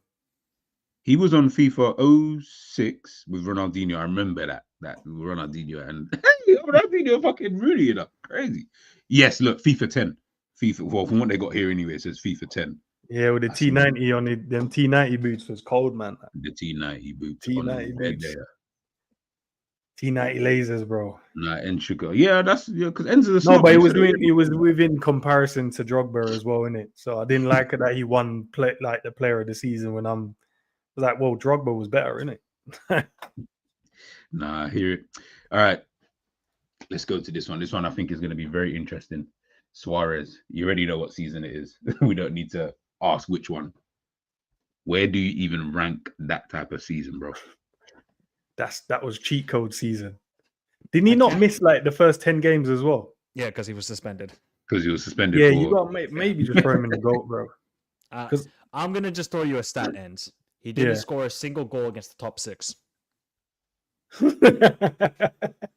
What? Didn't he score against Manchester United though? Well, it is. Yeah, he did. Yeah, he did. Sorry. No, he did. I remember because that was the. Yeah, sorry. It was the away game. Yeah, the away game. Yeah. The team, because Man United didn't finish top 6 that season. I think they were 7th with David Moyes. Was that when they were just breaking all the records, bro? They were just breaking these mad records. Yeah. That was when I would say mad season. Just me. Wow. Do you know what would have been crazy if you would have played them like them extra 10 games? What would that do you think he could have hit like 50 Premier League goals? He probably could have hit 40 goals. Yeah. Like Haaland wouldn't have the record right now in goals. And I think Haaland is dope, but he definitely wouldn't have that record. I can tell you that. I just remember Suarez dunking on Cardiff City, Norwich City. I mean, I think he might have scored like 8 to 10 goals against those two teams in the 4 games he had. Did. Yeah, because he scored. Was it back-to-back hat tricks he scored against Norwich, or was it one hat trick? I mean, that hat trick he scored at Anfield against Norwich for me is the best hat trick I've ever seen in my lifetime. Okay, you know what? Yeah, I agree, and I'm not going to argue that. But you see that hat trick that he scored at Norwich's the season before. I think where he dinked it from halfway. Bro, where man was, and I'm sure there was even the one where I think it was in that same game potentially where he's it's like he's nutmegged the defender and just travailed it into the net. I said, nah, this. The original Travella done, bro. Yeah, bro. Nah, he wasn't the original. Always will be it was man. Yeah, I'm kind of with Mike here. I won't lie. I'm more in. I can't like. It's not. You was outstanding that season, but I don't know if I would call that as a goated season. If I'm being super honest with you, I think it's like a highlight reel season. Yeah, because when you really bog it down, and as you say, when you actually look at it, and listen, I'm not trying to, because that season was mad. It was, but it was more, like it was a mad highlight reel that he had that season in comparison to some of these other guys who are, bro, like the ones that we've got in goated. These men are dragging man, and listen, it's not his fault because he was of the team. These lot are dragging man to the thing. You're fucking mad. Throw him in mad, yeah, throw him mad.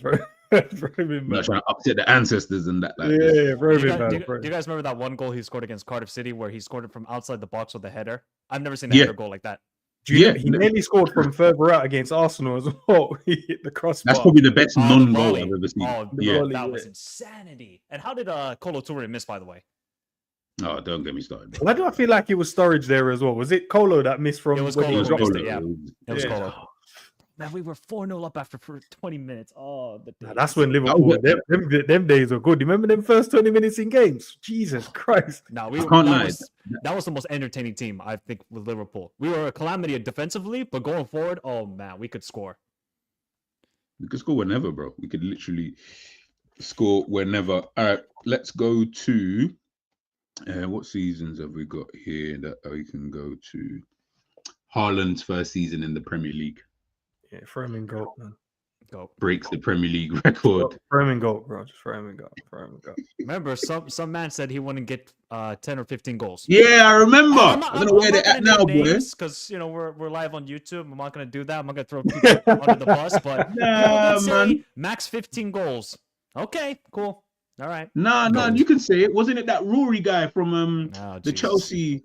The Chelsea one, Rory. You still listen to these guys, bro, and they're crazy takes, bro. I don't listen. Bro, you know what I mean? Nah, bro. I fully remember, because I know the video that Michael's talking about, and he would like the way he spoke about Haaland as if like Haaland was just any Negredo level striker that was just coming to the league, and it was like, oh yeah. That's because these men don't watch football outside of the league, bro. You have to really understand. When they start giving you take, you're like, nah, Haaland. Have you not seen what this bread like? Yeah, I don't think people you know what? People are not going to appreciate Haaland in his career. They only appreciate when he's retired. That's when they'll appreciate him. They're going to be like, dude, this guy was a machine. He's a machine.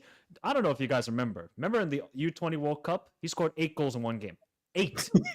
Yeah, I remember that. Yeah, I remember looking at that. Poor El Salvador. I think it was El Salvador or Honduras he played against. He scored 8 goals in a fucking game. I was like, no, we are looking at a machine right now. I remember following him at RB Salzburg. Actually, he played against us in the Champions League.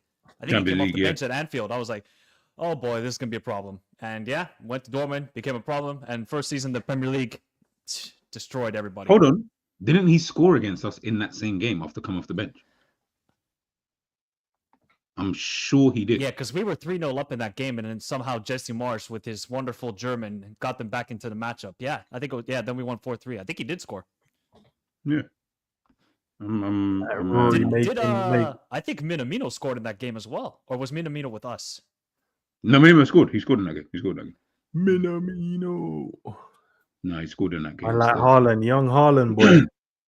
All right, let's go to, there was this, I'm just trying to remember which exact season it was. It's the Robin van Persie season, but I want to say it's the year just before he moved to Manchester United, I want to say. And there's a reason why I put that there. Let me just double check.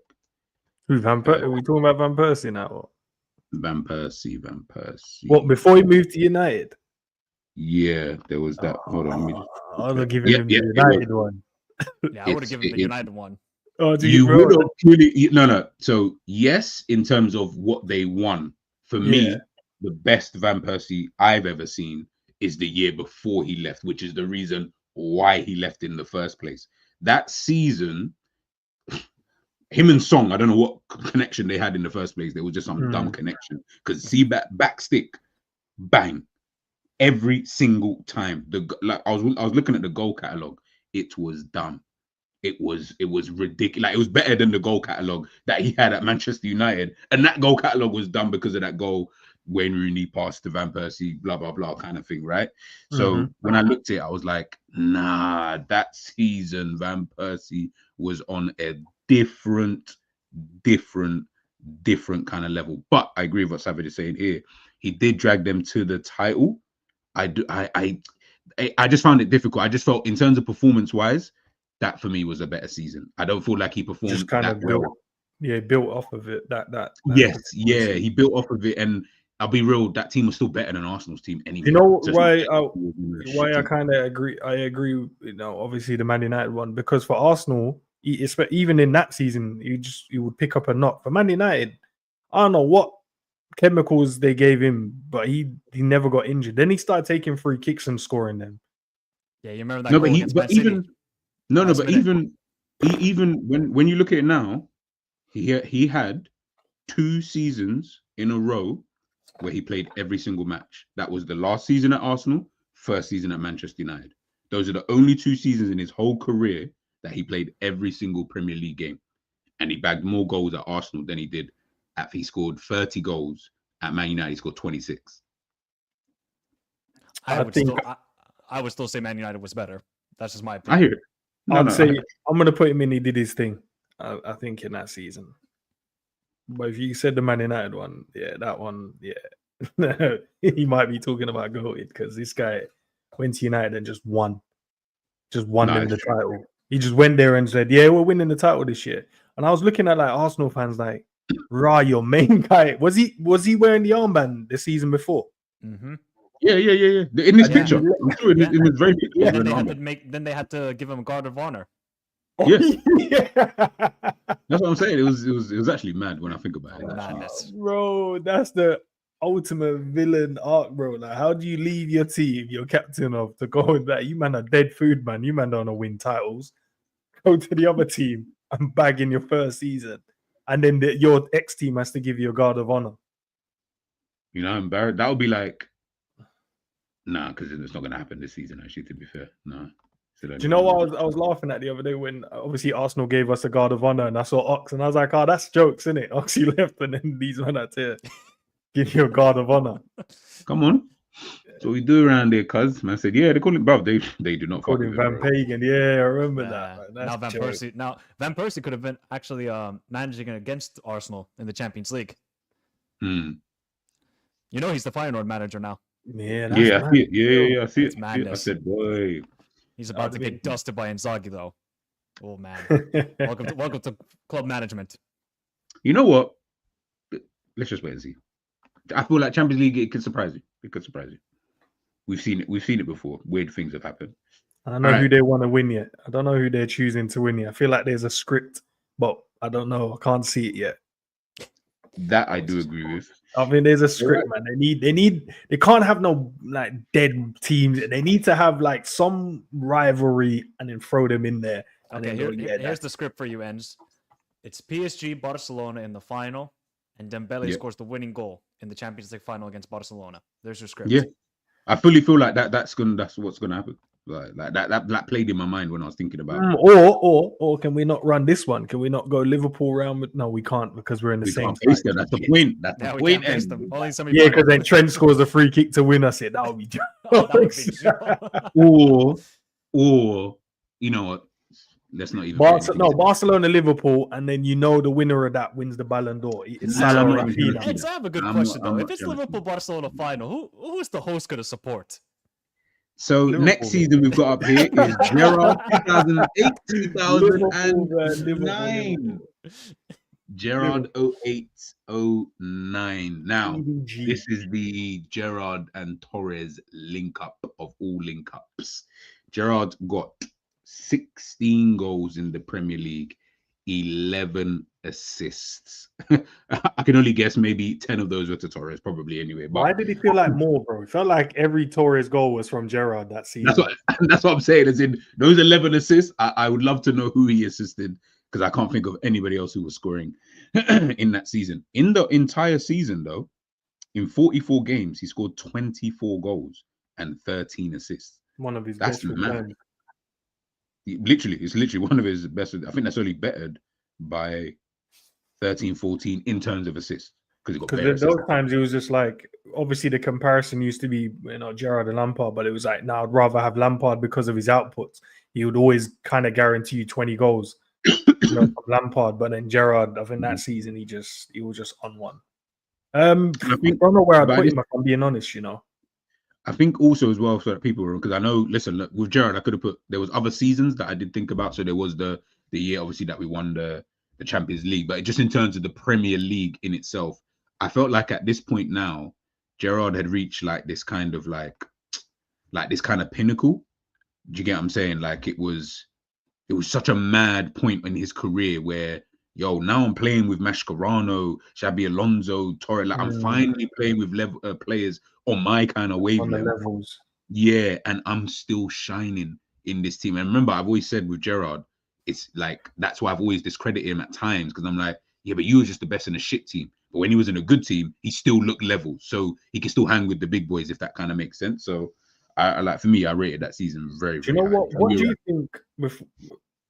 Maybe I'll just ask this one to Mike. What do you think he would have been like if he actually took up Mourinho's offer and went to Real Madrid or Chelsea? What do you think? Like, I don't know. People would have him in higher regard then. Yeah. The only thing they just downplay him is just Premier League title. That's it. And maybe you could also say the international career that didn't go so well, but I think that's more down to England not knowing how to find the right balance.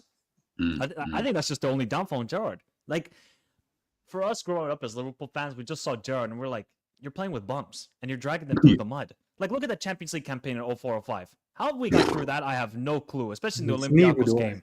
Like, we had nobody on that side. Of course, we had Xabi Alonso and those sort of players. But the 08-09 team, you saw a very good balance of, okay, we got Torres, the gunman, he's going to get us the goals.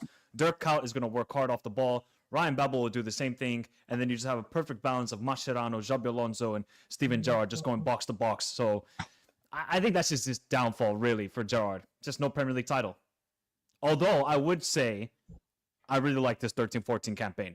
I just thought playmaking-wise, he was fantastic. I was playing DM and that. That's crazy. Yeah.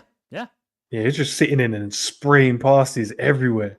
Even bro. that pass, was it the outside of the foot past the Sturridge, bro? That was was it Fulham? Was it Fulham? Yeah, Fulham, He just literally came and just stabbed it. I was like, okay, all right. I don't know where to put him, if I'm being totally honest, bro. I kind of have him in like, yeah, he did his thing that season. That's what I was thinking. Yeah. Because Yeah. Savage said it there about like the title race, bro. We fucked it that season as well. So, Don't well, I say he fucked don't, it. don't Rashford remind me of didn't that Arsenal game. Oh my god. Yeah. Arshavin, man, 4 goals. I think it was a Monday night game as well. Yeah, who scored? It was Was a it Monday Torres fucking 2 night and game. Benayoun 2 Yep. in that game? Yeah. But it was the fact that Arshavin was Arshavin running, scored 4. bro. I was But like, yeah, how you Temerino we went 2-1 up in that game. Then we were 3-2 down. Then it was 3-3. Then 4-3. And then I think Benayoun scored the last goal, or was it Torres who equalized? Benayoun. I think Torres Benayoun. scored the 2 and Benayoun got us. Insanity. All right, let's go to. I know you Getting played down for to the so many last Premier League few. teams as well. Kevin De Bruyne. Is that Gee, can I just go up? Can we leave Kevin like roughly round not last but later down? Okay, fair. I feel like he deserves a bit of, you know what I mean? By the way, it's not the season that he won a Premier League title, though. Was it the 1920 season?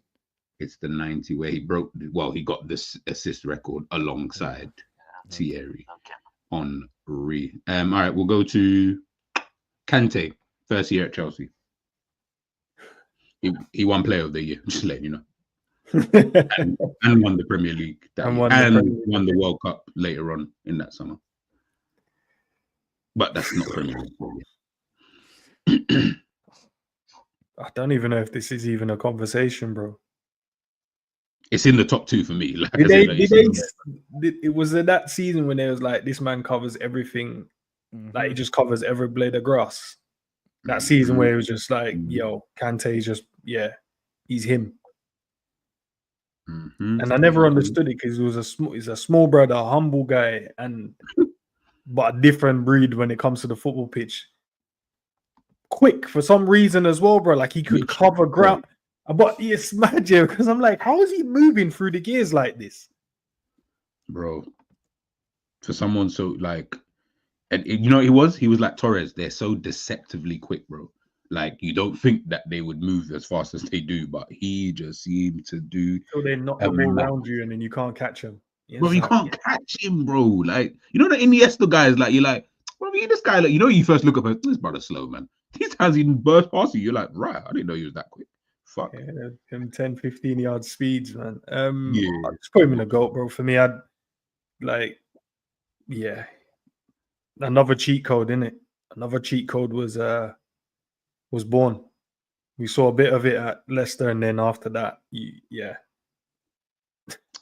All right, let's look at that. We've got 3 Man City players left, 1 Chelsea, and we'll leave the King of Egypt to last.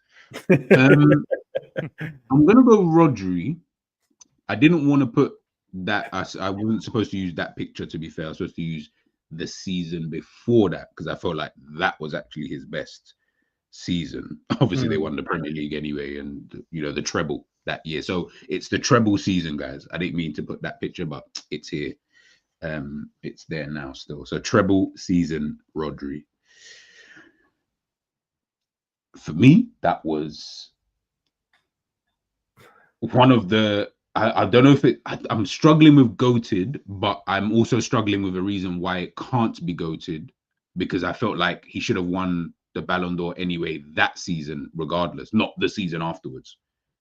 Realize he was the best midfielder in the entire world. No Cruz, Modric, whoever you want to throw in there. Man was clutch for this team to win everything. I don't know, man. I felt like he was their most important player in that Premier League where they won the treble. Literally their most important. But it's between the two. And I'm with Sabbath. It's like I'm leaning more towards it, but I'm struggling to find a reason why it can't be there, if that makes sense. I'm trying to think, man, because the team was scoring mad goals. Haaland was scoring mad goals. And he was still their better player. Imagine that. And defensively, they were solid. That's why they played the 4 center backs, basically. So we ain't conceding. Was that the box 4? Was that the box? Yep. The box? Yeah, that. Yep. I would go mad season. I don't think it was. But you're talking about treble as well on top of that. Yeah, but we're just doing Premier League campaigns, so that's the thing. Oh yeah, true. Yeah, I would go Yeah, go on. Put him in. Yeah, put him mad in. season. Mad season. Yeah. No worries. I kind of agree with that one. I'm not gonna argue that. All right. We'll just go in the order that it's in there. Sergio Aguero, the year that he did this. The year that he did this, scored the winning goal for them to win probably the best game I've ever seen, if I'm being real. And just in terms of like a game, like everything that you want from a football match in terms of title on the line, one game had already finished, but this one still got like 2-3 minutes left. He scores the goal. We hear the commentator. Like, heck, even I had goosebumps that day. It's not even my team that was even involved. In that year, though, he scored 23 goals and obviously won the Premier League. I don't think it's. I don't know. I think as a player, he's goated. Yeah. I think he's a goated player, but not. I don't know if that's. Yeah, no, I definitely don't disagree with that, boy. Definitely don't A disagree. goated player, but is it a goated season? It's actually his joint second most goals he's ever scored in the Premier League, which is interesting. Yeah. I don't know if I'll do him a disservice, but I'd say mad season. Yeah, because I would still rank Drogba's season higher than that. Mm. If we're just basing it on one season. Yeah, just that one season. Yeah. Just that one. Yeah. It's crazy, but you when we look at it, like, it's mad. Yeah, look at the players that you've got in like mad season or he did his thing. Like, it's mad when you think about it. Like, these men are really had some really good seasons. Like when we deep it. Frank Lampard, I believe, is actually that actual season, the one that we was talking about. 09-10.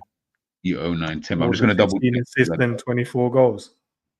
Yeah, but let me just double check because I know I had them all up here. Because it was in that same kit, but I'm just trying to figure out, is that the kit? I can't remember the team. There was one game I remember Chelsea couldn't, for some reason they couldn't score. And then Lampard just came up with like two. He bagged one from outside the box and then he had a left-footed one inside the box. I was just like, flipping hell, man. This guy, you can't stop him. Yeah, it's that season. It's that season. Yeah, nah. They won the Prem that year as well. But Rooney got player of the season. All right. Interesting. Know what kind of match fixing was going on with that trophy. Bro, you gotta remember this is Fergie time, bro. Like, you know what I mean? Like, you have to give it. Remind me of like, you know, when like Pep used to complain, like, oh, but you know, none of my players are winning. We won the league and we're not winning the player of the season. You know, he was going to random other players at times, and it's like, nah, we gotta give it to these guys. Yeah, it's so mad. He went to go play for Man City after, you know, creating. Oh my God, that's mad. And then he scored against Chelsea as well. That was hilarious. And he scored against Chelsea as well, bro. Bro, he's just new in it, Lampard, bro. Just new. Did he win the league that year, actually? Yeah, 09-10, yeah. They won the league. No. Did he win the league? You mean Man City? Yeah, because it was the 14-15 season. No, Chelsea won that year. I see. He's pissed. Do you know, I think just roaming, I'm going to say put him in GOAT, bro. Ooh. Interesting. He was, bro. He was.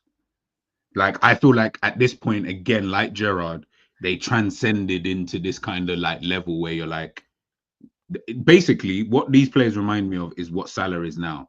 You've gone past, in my opinion, what your peak is, i.e., like the best football we would ever see from you. You're now so stupidly consistent that it's just reached a point where it's like, bro, this guy is, how are you still consistent at this age?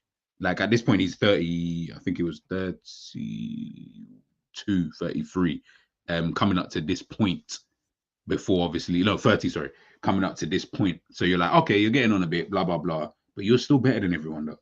And you seem to have just gotten smarter. Like that's the way I looked at Gerrard. The way he arrived, like arriving in the box was, I just remember that just being a Lampard thing, just knowing when to arrive. And he had an interview on, it might have been Sky, and he was talking about like the timing, like how he times. He was talking about like young midfielders, about how you get more goals, and he was just talking about the timing of when you make your run. So when the first initial pass goes, don't just break your neck to try and get into the box. You do a slow jog, and what happens is their players will drop off, and then as soon as they start dropping off, that's when you make the movement to then get into the box. It's just about the timing. And he said, like, when you're playing when certain wingers, you have to know what that winger is going to do when he chops like back twice, or is he going to put it in first time, and then that's when you make your run off of that, like in make those intelligent runs. And this guy was just bagging goals, man, for fun. Where would you guys top player, man. And saying goated, Mike, it is down to you. What do you pick? Yeah, I'll go goated. Fair dues, fair dues. All right. So KDB won Player of the Year, which is hilarious to think because Liverpool ran away with the Premier League that year, but he won Player of the Year. In that season in the Premier League, he got 20 assists and 13 goals in 35 games. So 33 GA in 35 just in the Premier League alone. You only got that because Pep complained so many years before, man, about his players. And they probably felt sorry and just gave him one. Do you think that was De Bruyne's best season of his career? No. Because I would say his best season of his career was his last season at Wolfsburg. But remember this is Premier. Was that 30 and 30 or 20 and 20? Was that 27, 20? Yeah, he got like 20-something goals and like 20-something. Yeah, he was ridiculous. What year was that? Let me even double check. What year was that? Was that 14-15 or 15-16 where he did that at Wolfsburg? Let me check. Because I remember him and Perisic. Oh my God, they could not be stopped. They won the. Who's the striker for them at that point? At Wolfsburg? What's his name, man? Was it Bastos or somebody else? I don't feel like Bastos doesn't sound right. What was his name? Yeah, the assist got taken off. Yeah, you're right. So man said, "Yo, what's that?" Nah, the assist got taken off of him.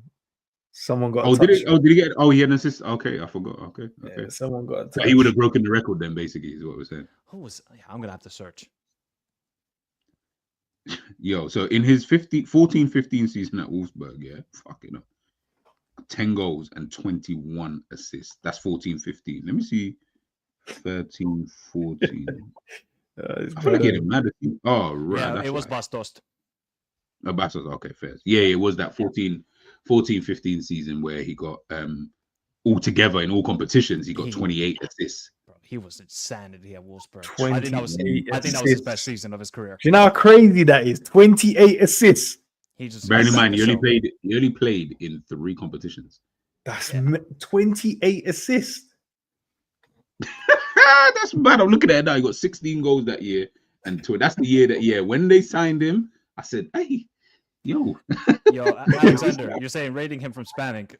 Go check out his last season with Wolfsburg, bro. That was not spamming. That was him on just the best playmaker I've kind of seen. One of the best playmaking seasons I've seen. Now, obviously, it wasn't so elegant like an Ozil or somebody like that, but the way he just ran the show for that Wolfsburg side, and it was unbelievable. That's why the Man City season, 1920, it was good, but I wouldn't say like mad season. Bro, 28 assists is crazy, bro. Has anyone even, maybe, has Messi even got them kind of numbers? I know goals-wise, he scored like nearly 90 goals in a calendar year, but... Well, I'm sure Messi got 28 assists one season. Has to I feel like... Yeah, Suarez and Neymar, bro. Yeah, you have to compare him to Messi to kind of realize, like, 28 times he gave someone a goal. Let me even check, because I know there must have been one time that Messi, like, I can't even let Messi go out like that. Like, he has to at least be better than that. You say Messi probably like 90 goals and 50 assists that season or something dumb. Bro, something dumb. Like, let me see. If we go back to like 13, 14, 15 of Messi, yeah, he must have beaten that. All right, not even. That season was shit by Messi. Messi had one of the most ordinary seasons I think I've ever. That's a mad ordinary season. Shit. When in 13-14. Yeah, like ordinary for him, should I say? Sorry, not. Okay, yeah, okay. I thought so.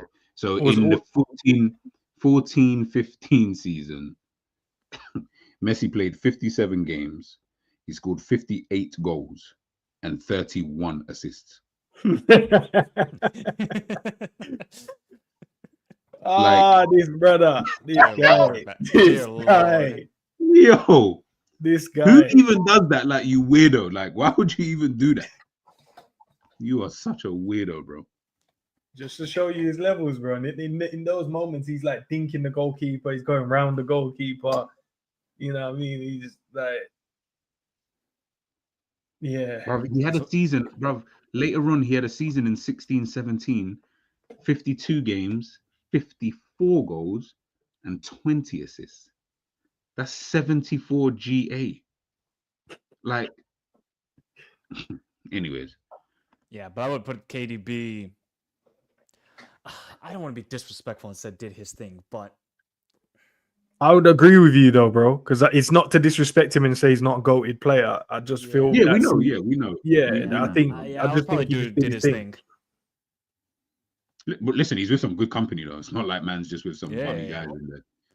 All right, last but not least, I just want to hear ENDZ's take on. No, I'm joking. No, obviously, this is the season that Mo Salah come to Liverpool, done his thing. So that's when he came, bro. You know, and it's so funny because I always say this to people. I'm like, when we signed Salah, I was like, why the fuck did you sign Mo Salah? Like, not that you wasn't doing your thing at Roma and that was all. Like, I just looked at that and thought, yeah. No, Michael, I was a Prem merchant them times. No, you know what I was? I was a Prem and Barcelona merchant. Like, as in, I didn't watch any other La Liga football like that, like I do now, for example. And I didn't watch any other league at all. Like, Italy, bro, if it didn't come on in some type of highlights, I didn't give a shit about any of that. G, to put it to you this way, I was upset when we didn't sign him the first time. See, because I didn't know in terms of goals, I didn't know if he was gonna kind of do this thing. I don't if anyone, I know Michael Richards said the other day, but like he knew from Fiorentina times. Michael Richards doing that. But from the Basel days, and I saw it, I was like, bro, this brother is Liverpool, bro. Like, and I remember like we were going after him, and Mourinho was just a waste man. He only signed him to stop us. I reckon that's the reason why he did it. He was like, he didn't need him. He didn't even use him. He just signed him to stop us from signing him. I was so vexed, bro, because I looked at this youth and gone, nah, this brother, you could just see, he just needed some polishing. You know what Salah I liked? I didn't actually even really like sorry, that's not the right word. Like, I didn't look at Salah like that. I actually preferred the Salah from Basel. That's when I probably like when I used to, because anytime, obviously it was just Champions League games, but every time it was just Salah. And then you used to think, bro, this brother is fast. Like, he is ridiculously fast. You have to watch you remember that counter-attack goal he scored against Juventus? Bro. Yes. That was just pure speed. Yeah, I've seen it now. Yeah. Honestly, like he wasn't like that. Obviously, he couldn't finish like the way that he's finishing now, and obviously he's developed over the years, right? But you could just see, man, that he had something. He had something that you just get him in. And then Mourinho said, nah, this is a place to be. And I get it, man. They could obviously pay more money. They could obviously pay more in wages. And to this day, I believe he only signed him to stop us from signing him. And to this day, like, he's not going to tell me he rated him. He could probably like sit here in front of us and say, nah, respecting him, he's a good player and blah. Your actions show that you didn't, because you didn't use him. You didn't use him. If you rated him like that, you'd use him, right? You'd make him, be a better player. But to be fair, he didn't use KDB as well. I don't care, bro. I think we weren't going after KDB. Yeah, we should have been. Yeah, we should have been, but we weren't going up. And then once when I knew we were signing him, I was so gassed, bro. I was so happy, bro. I was just like, yeah, Mane's already here. You know what's mad? Speaking of KDB, just quickly, I remember when he played KDB against Manchester United away, and he played him like up front. But this is like the beginning of like false nine as we kind of remember it, like them times. And I remember KDB just looked so lost in that game, and then he ended up coming off, and like, when he came off, and Mourinho didn't even like want to look at him. It was like, he looked by him, like looked through him. He just looked through, man, and I was just like, yeah, this guy's not staying at Chelsea, bro. And then he went on to have that career that he's obviously had. So honestly, obviously his first goal was the one when Bobby dinked the keeper in it, and then Mo just obviously tapped it in. It was like against Watford. Yeah. And That's then you know what what's mad though, MZ. Sorry, just Mm. cut you. See with that goal, that's the Mm. kind of like like that's such a bad first impression, right? Because when I saw that goal, I was like, oh well, we're getting a guy like this, like who does like is this what we're getting? Like this guy was just fumbling in the taking Bobby's goals. Remember, Bobby was we knew Bobby obviously from before. We had Mane, so those are the two players I'm looking at. And then Salah comes, but from the moment he did come though, I did think this brother got some air of arrogance about him. I don't know why, but he's mad arrogant with the way he plays. But obviously, turned out to be. The one thing as well, because I initially thought maybe he was just gonna go and play on the left, you know, because obviously Mane was playing on the right hand side and he was doing bits the season before, and then the switch and how seamlessly Mane just adapted to that side and then Mo, like it was unreal, bro. But that season, 32 goals and 10 assists. Yeah, that was a cheat code season for him still. That's when you just, I think that's when you kind of go, is he a one season guy? But them kind of numbers ain't one season. Like if you got like, you know what I mean? If it was like 20 or whatever, you're like, okay, first season, probably no one understand. But 44 goals he scored? I'm having a look now. I believe it was about 32 in the Prem? Something like that? Yeah. From right wing. Well, he was at 17-18 and 17-18. So in that season, he got 44 goals, all competitions, 14 assists. And even in then, he wasn't even clinical that season because he missed some mad chances as well. Yeah. Like he could have been dumb. He could have been like Messi numbers if he was like clinical in that year. Yeah.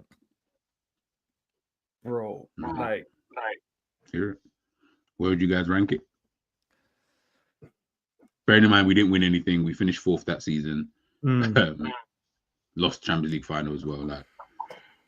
But obviously we're looking at it from an individual aspect, I guess. It's difficult because you try and look individual and team. It is difficult. I get it. It is a bit tricky. Did he drag us through that season like a Bale though? If you want to, I feel like everyone was doing their thing though. I felt like he didn't drag us. Basically, he didn't do what he's doing now, where he's dragging man through games. He wasn't that kind of guy. I was just kind of trying to compare like him and Bale because they're kind of both teams finished 4th. Obviously, Bale didn't really have they didn't play in Champions League that season. I can't remember. So I was just trying to compare the two. But Salah, I remember some conversation that people had when we signed him. They said, "Who's this guy? Dude was from from Egypt. He ain't gonna do nothing. Okay, you just score in some Wash League, that Serie A. You're gonna just pull up maybe 10 to 15 goals. Wash League, you know, bro. Hey, that's what they say, Ends. They said, it's just the Juve League. It's just Juventus Serie A. That's all it is. But if you watch Serie A, that like those couple of years where he was at Fiorentina and Roma, bro, him and Dzeko, to be fair, they were him and Dzeko, man, and him and Florenzi down that right side. Nobody could stop Roma. Florenzi, Nobody. It's just they had no defense during those years. So I would probably go mad season. And I don't know what you guys think. If it's for that season, you're right. We only finished 4th in it. For some reason, I felt like we finished 2nd, but we didn't. No, we didn't. Yeah, it felt like because the way that the team was moving, it felt like the way the team was moving, bro. It's like these men were just that's when we didn't have defense, or the defense. I remember. I think we were in first place, or it might have been the season before, like December. We were in first place, and then we kind of had a little bit of a fumble, but that might have been the season before. If Van Dijk had joined at the beginning of that season, maybe we have a different. That would have been crazy. Well, to be fair though, and City got 100 points that year. Oh, was that the okay? Fair. Right. I thought that was another season. Sorry. No, they got 100 points that year, 17-18. 100 points, you know. Jesus Christ. And people try to no, man. You're not crazy that is. Like 100 points is nothing. Bro, I can't even do that on Football Manager, bro. You know we've got close, but no, like I think there's like only probably 3 teams in the history of football, like in a 38 league games, where teams actually got 100 points: Barca, Madrid, and Man City. And guess who's probably one year? That's it. And So, has yeah, I'll go did Pep next season. Guardiola? Did Pep Guardiola manage that 100-point season in Spain? Can I, Mike? Can I ask you a quick question? You know, like, and G as well. You know, like how everyone likes to call like other leagues like Farmers League because one team tends to dominate it. When Man City won like the 4 in a row, how come no. we like? Oh no! You know what was my first tweet when that happened? Oh, Farmers League. This is what you want, Premier League fans. This is your Farmers League. Here you go. One team. No, but that's dominating what I 4 in a row. thought as well. I'm just like, and without us, but if we didn't win that one in that gap, it right, it would could have have been it would 8. have been even worse. It would have been Even 8 in a worse. row because they won it 3 in a row before that. Then we stopped them, and then they But see, went 4. They don't want to add context for the other leagues because in other leagues, like when Juventus was doing all those like 8 or 9 in a row, Napoli were really close in those years when they had the Higuains and all those guys. Same thing in the I was going to say Bayern's Liga, Bundesliga. Dortmund had a couple chances. They had a couple chances to overthrow Bayern, but they just fumbled it. So now the Premier League, luckily, some new team is going to win it this year. Who it is, I'm not going to say anything. This is not the show for it, but it's just mad disrespectful. That's why. Thank God I just don't do Premier League content. I'm like, without Liverpool winning that one, right? We would have been looking at these guys winning 8 7 in a row. Or what was it 3? And then if we didn't win it, that would have been 4, and then it went 4 again. Yeah. So then 8. Jesus Christ. So they would have had 8 league wins in a row if we didn't stop. And let's be honest, in probably 3 of those, they had no contest. 17-18, they had no contest.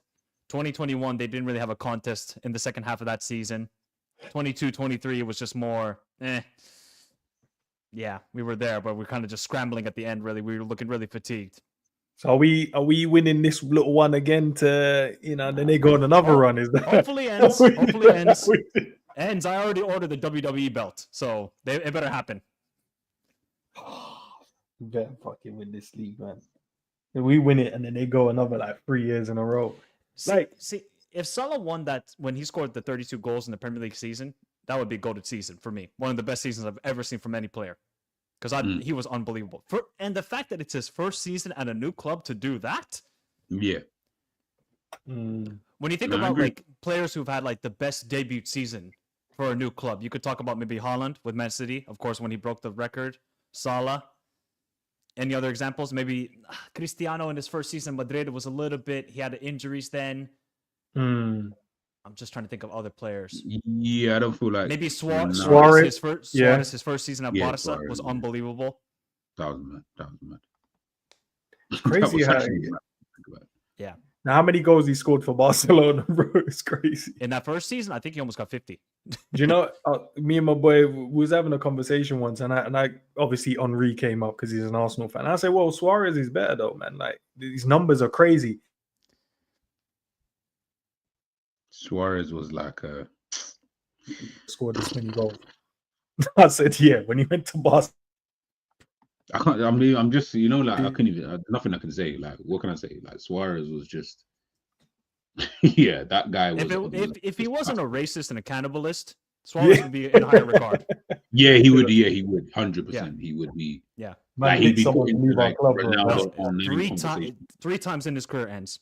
Once at Ajax, once at Liverpool, and the World Cup. Yeah, when he wants to leave, he just bites someone.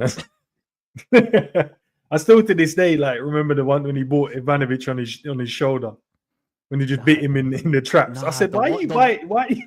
The one against Italy at the World Cup. I'm like, why are you biting Chiellini, bro? Yeah. But it wasn't Mike. It wasn't even that though. It's the fact that he tried to make out like, oh my god, like look what just happened. I'm like, brother, you don't want to be drawing attention to yourself right now. You just bit someone and you're out here trying to make it seem like he acted like he hit him in his mouth, and I was like, and I was like, I was holding his mouth. I'm like, bro, I just saw you grab him and bite him, bro. Like, what are you talking about? But you see, it's crazy because he did learn after that. Then, but I think it's because he went to Barca and you're around Messi, and you're at such a at that time. I just think like he couldn't do anything. I'm sure they had something in his contract that mentioned like, bro, if you do this again, like. Yo, you're gonna be hit with a maddest fine. Yeah. Do you know what I did yesterday, guys? Yeah, just a quick one before you move on, G. I went and Coutinho's picture came up right on one of his it might have been Instagram. So I was just like, oh man, miss the days of Coutinho, man, the little magician there. the things he used to do, the goals, right? So let me just scroll back to see like his last like Liverpool post. And yeah, bro, I remember the one when he was it near like Christmas. He took care of the missing. I'm like, he ain't leaving nowhere. I think he had the teeth done by then as well.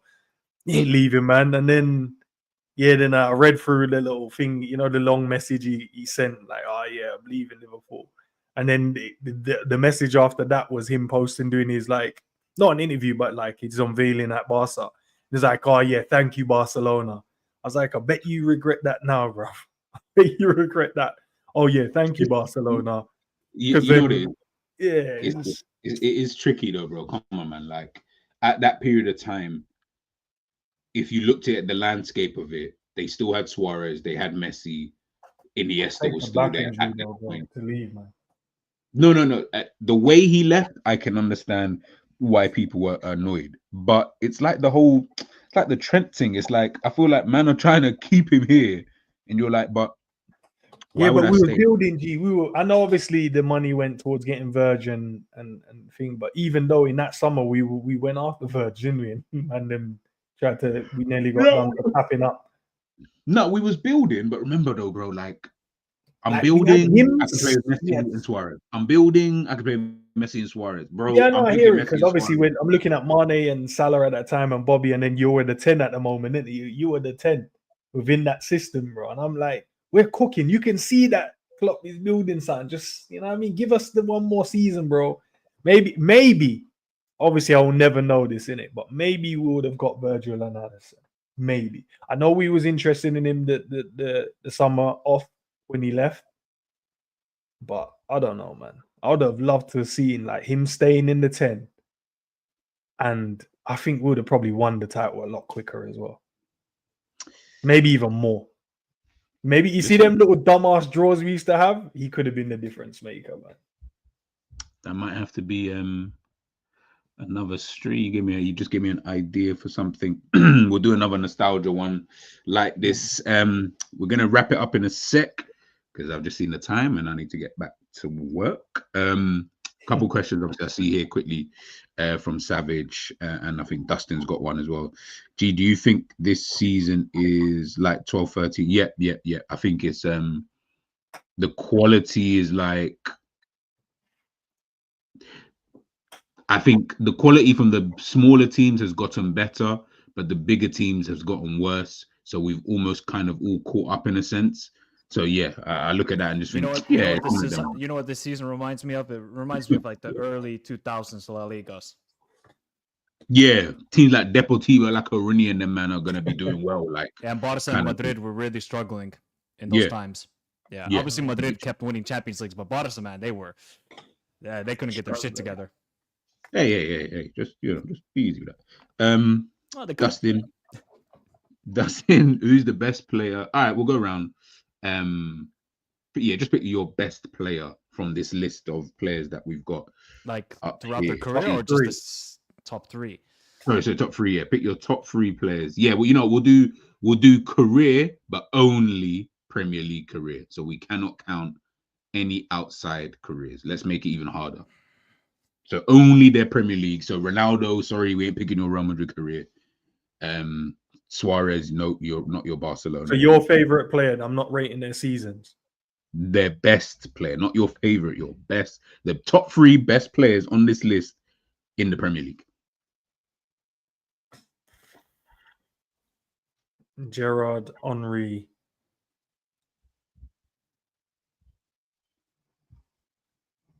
Verge, Mike, Kante,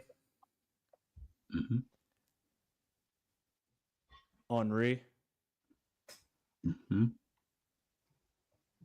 yeah, Verge, Henry,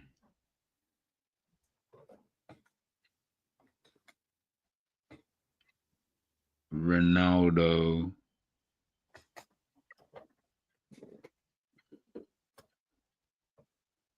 KDB.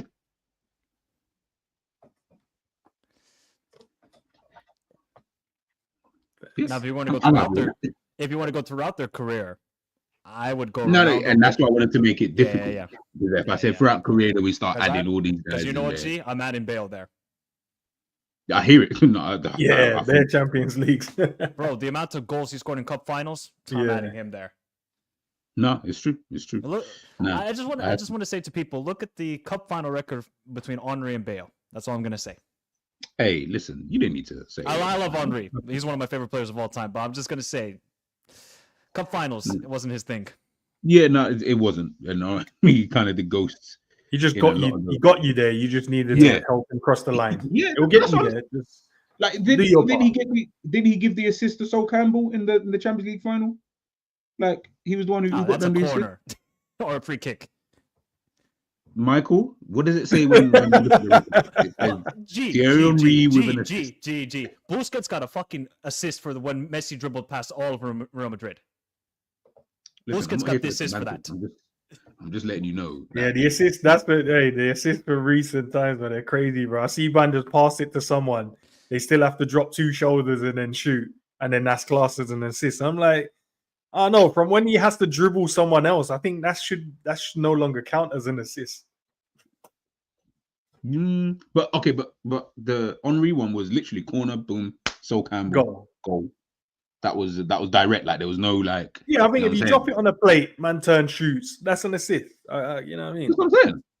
No, yeah, you mean that to me. Last, I'll put this one up because I found this one interesting. Yes, in answer to your question, no, there is no new rivalry. If anything, it's a bit like your little brother. Just think of it like this: it's a bit like your little brother always hanging around you and following you everywhere when you're trying to chill with your friends and stuff like that. And then in your head, you're like, "Why are you here, bro? Like, who? Like, go hang with your age mates, or in this context, go hang with your people, them." Like, and I don't know who that is. Maybe Nottingham Forest fans, or I don't know. Like, just someone else. Just don't hang with us because we're not on the same level of team. Like, I respect Arsenal highly, like I really do. But when we're talking about levels, like, bro, I still look at you like the same way. I said this the other day. The same way I would look at like a, I don't know, man. Probably the same way I would look at like Brighton right now. I'll be like, yeah, they're decent still. Like, they're just like better than decent, but they're not winning anything. They're not posing a threat to me in that kind of way. It's just they got good players. They got players I like. You got a manager I think is good as well. But winning stuff, nah, that's not your thing. It's not really your forte, mate. No. Fuck being humble. Fuck all of that. Man's 11 points clear. But I'm gonna be as gas as possible. If Liverpool fuck it up from here, then boy. Did you listen to Arteta's press conference? I hadn't even watched Arne Slot's one yet, but I was listening to Arteta's one, and I felt like they were just being mad soft with the questions they were asking him. They were just like, you know, where do you see, the team doing the season, and obviously they were just helping him make excuses, and he kept going, yeah, our situation. I'm like, yeah, I weren't hearing my manager speak like this, bro. When we were struggling, new man told us we're a big club, get on with it. Like, we're big bad Liverpool, get on with it. Like, he was just making pure excuses, but he said the title race isn't over, in it, and he said over his dead body. He said it's not done.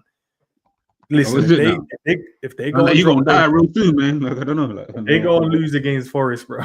Because I'm always looking at it going, yeah, you can talk a good talk, but will you guys back up this talk? Will your players back up what you're saying? Because it's easy to sit in a press conference and go, yeah, I think we're ready. I know that the players, we've been working hard, blah, blah, blah, blah, blah. But you concede first. I'm just thinking, I said it. We said it the other day, innit? About Arsenal are going to achieve something really good, which is a three-peat. Like, I feel like that's good. You know what I'm saying? To achieve a three-peat, finishing second, that's good, man. It shows that you're very consistent, and that's very difficult to do in the Premier League.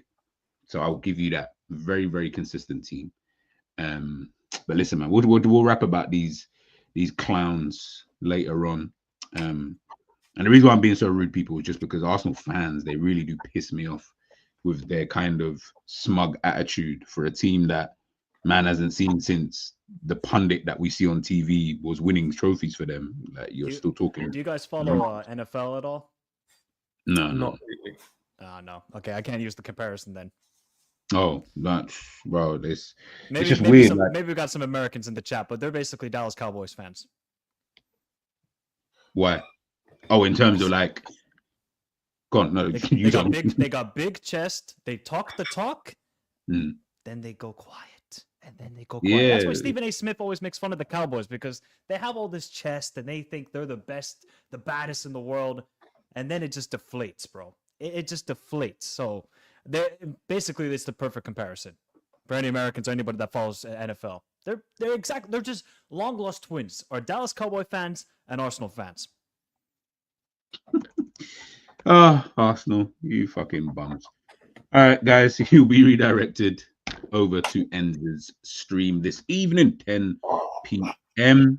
Newcastle preview. So make sure you guys, of course, just hit the like button. Love to everybody, obviously, who's been tuning for the last couple of hours. That was a good conversation, good trip down memory lane. So I'm going to try and do more of these throughout the next like couple of weeks as well, because once the title's done in like 2 games, then we won't really have anything else to talk about. So we'll be here.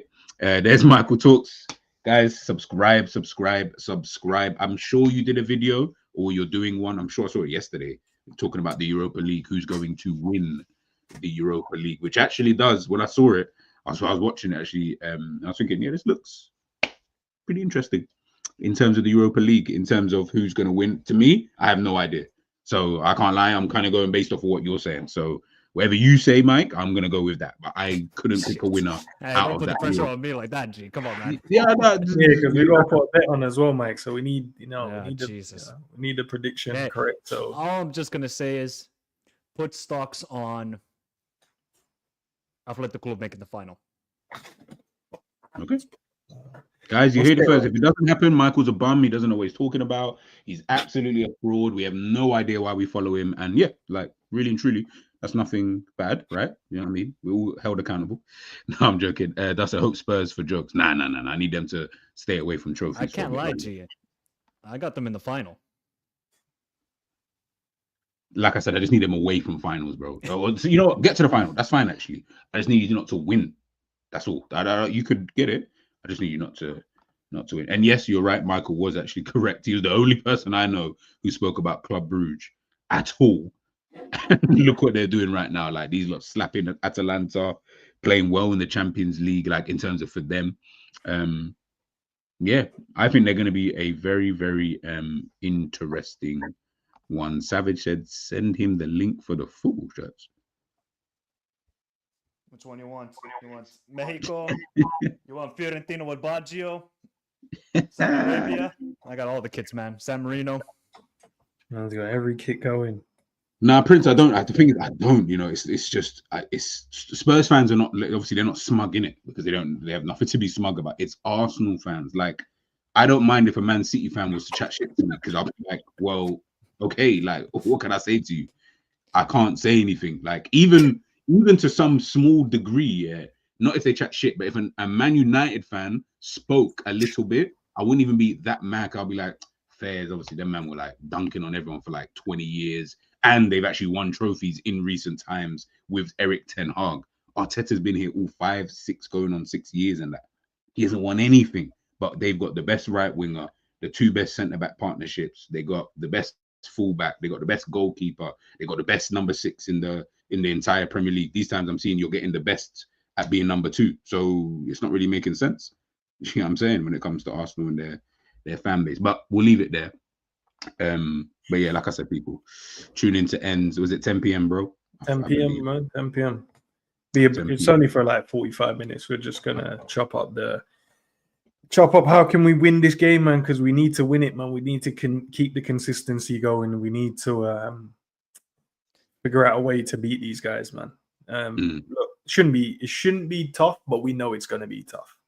And hopefully, obviously, we've seen Virgin, we've seen Arne Slot, call on the fans. I think Curtis Jones as well, from obviously some of his comments in terms of let's make these next 7 games we have at home, a living hell for the away team, man. Let them know from the get-go, from turning up to the stadium outside. Just let them know you ain't coming here to get nothing. You're coming here to just be a bystander because we need them 3 points. So what I mean, let's talk about it.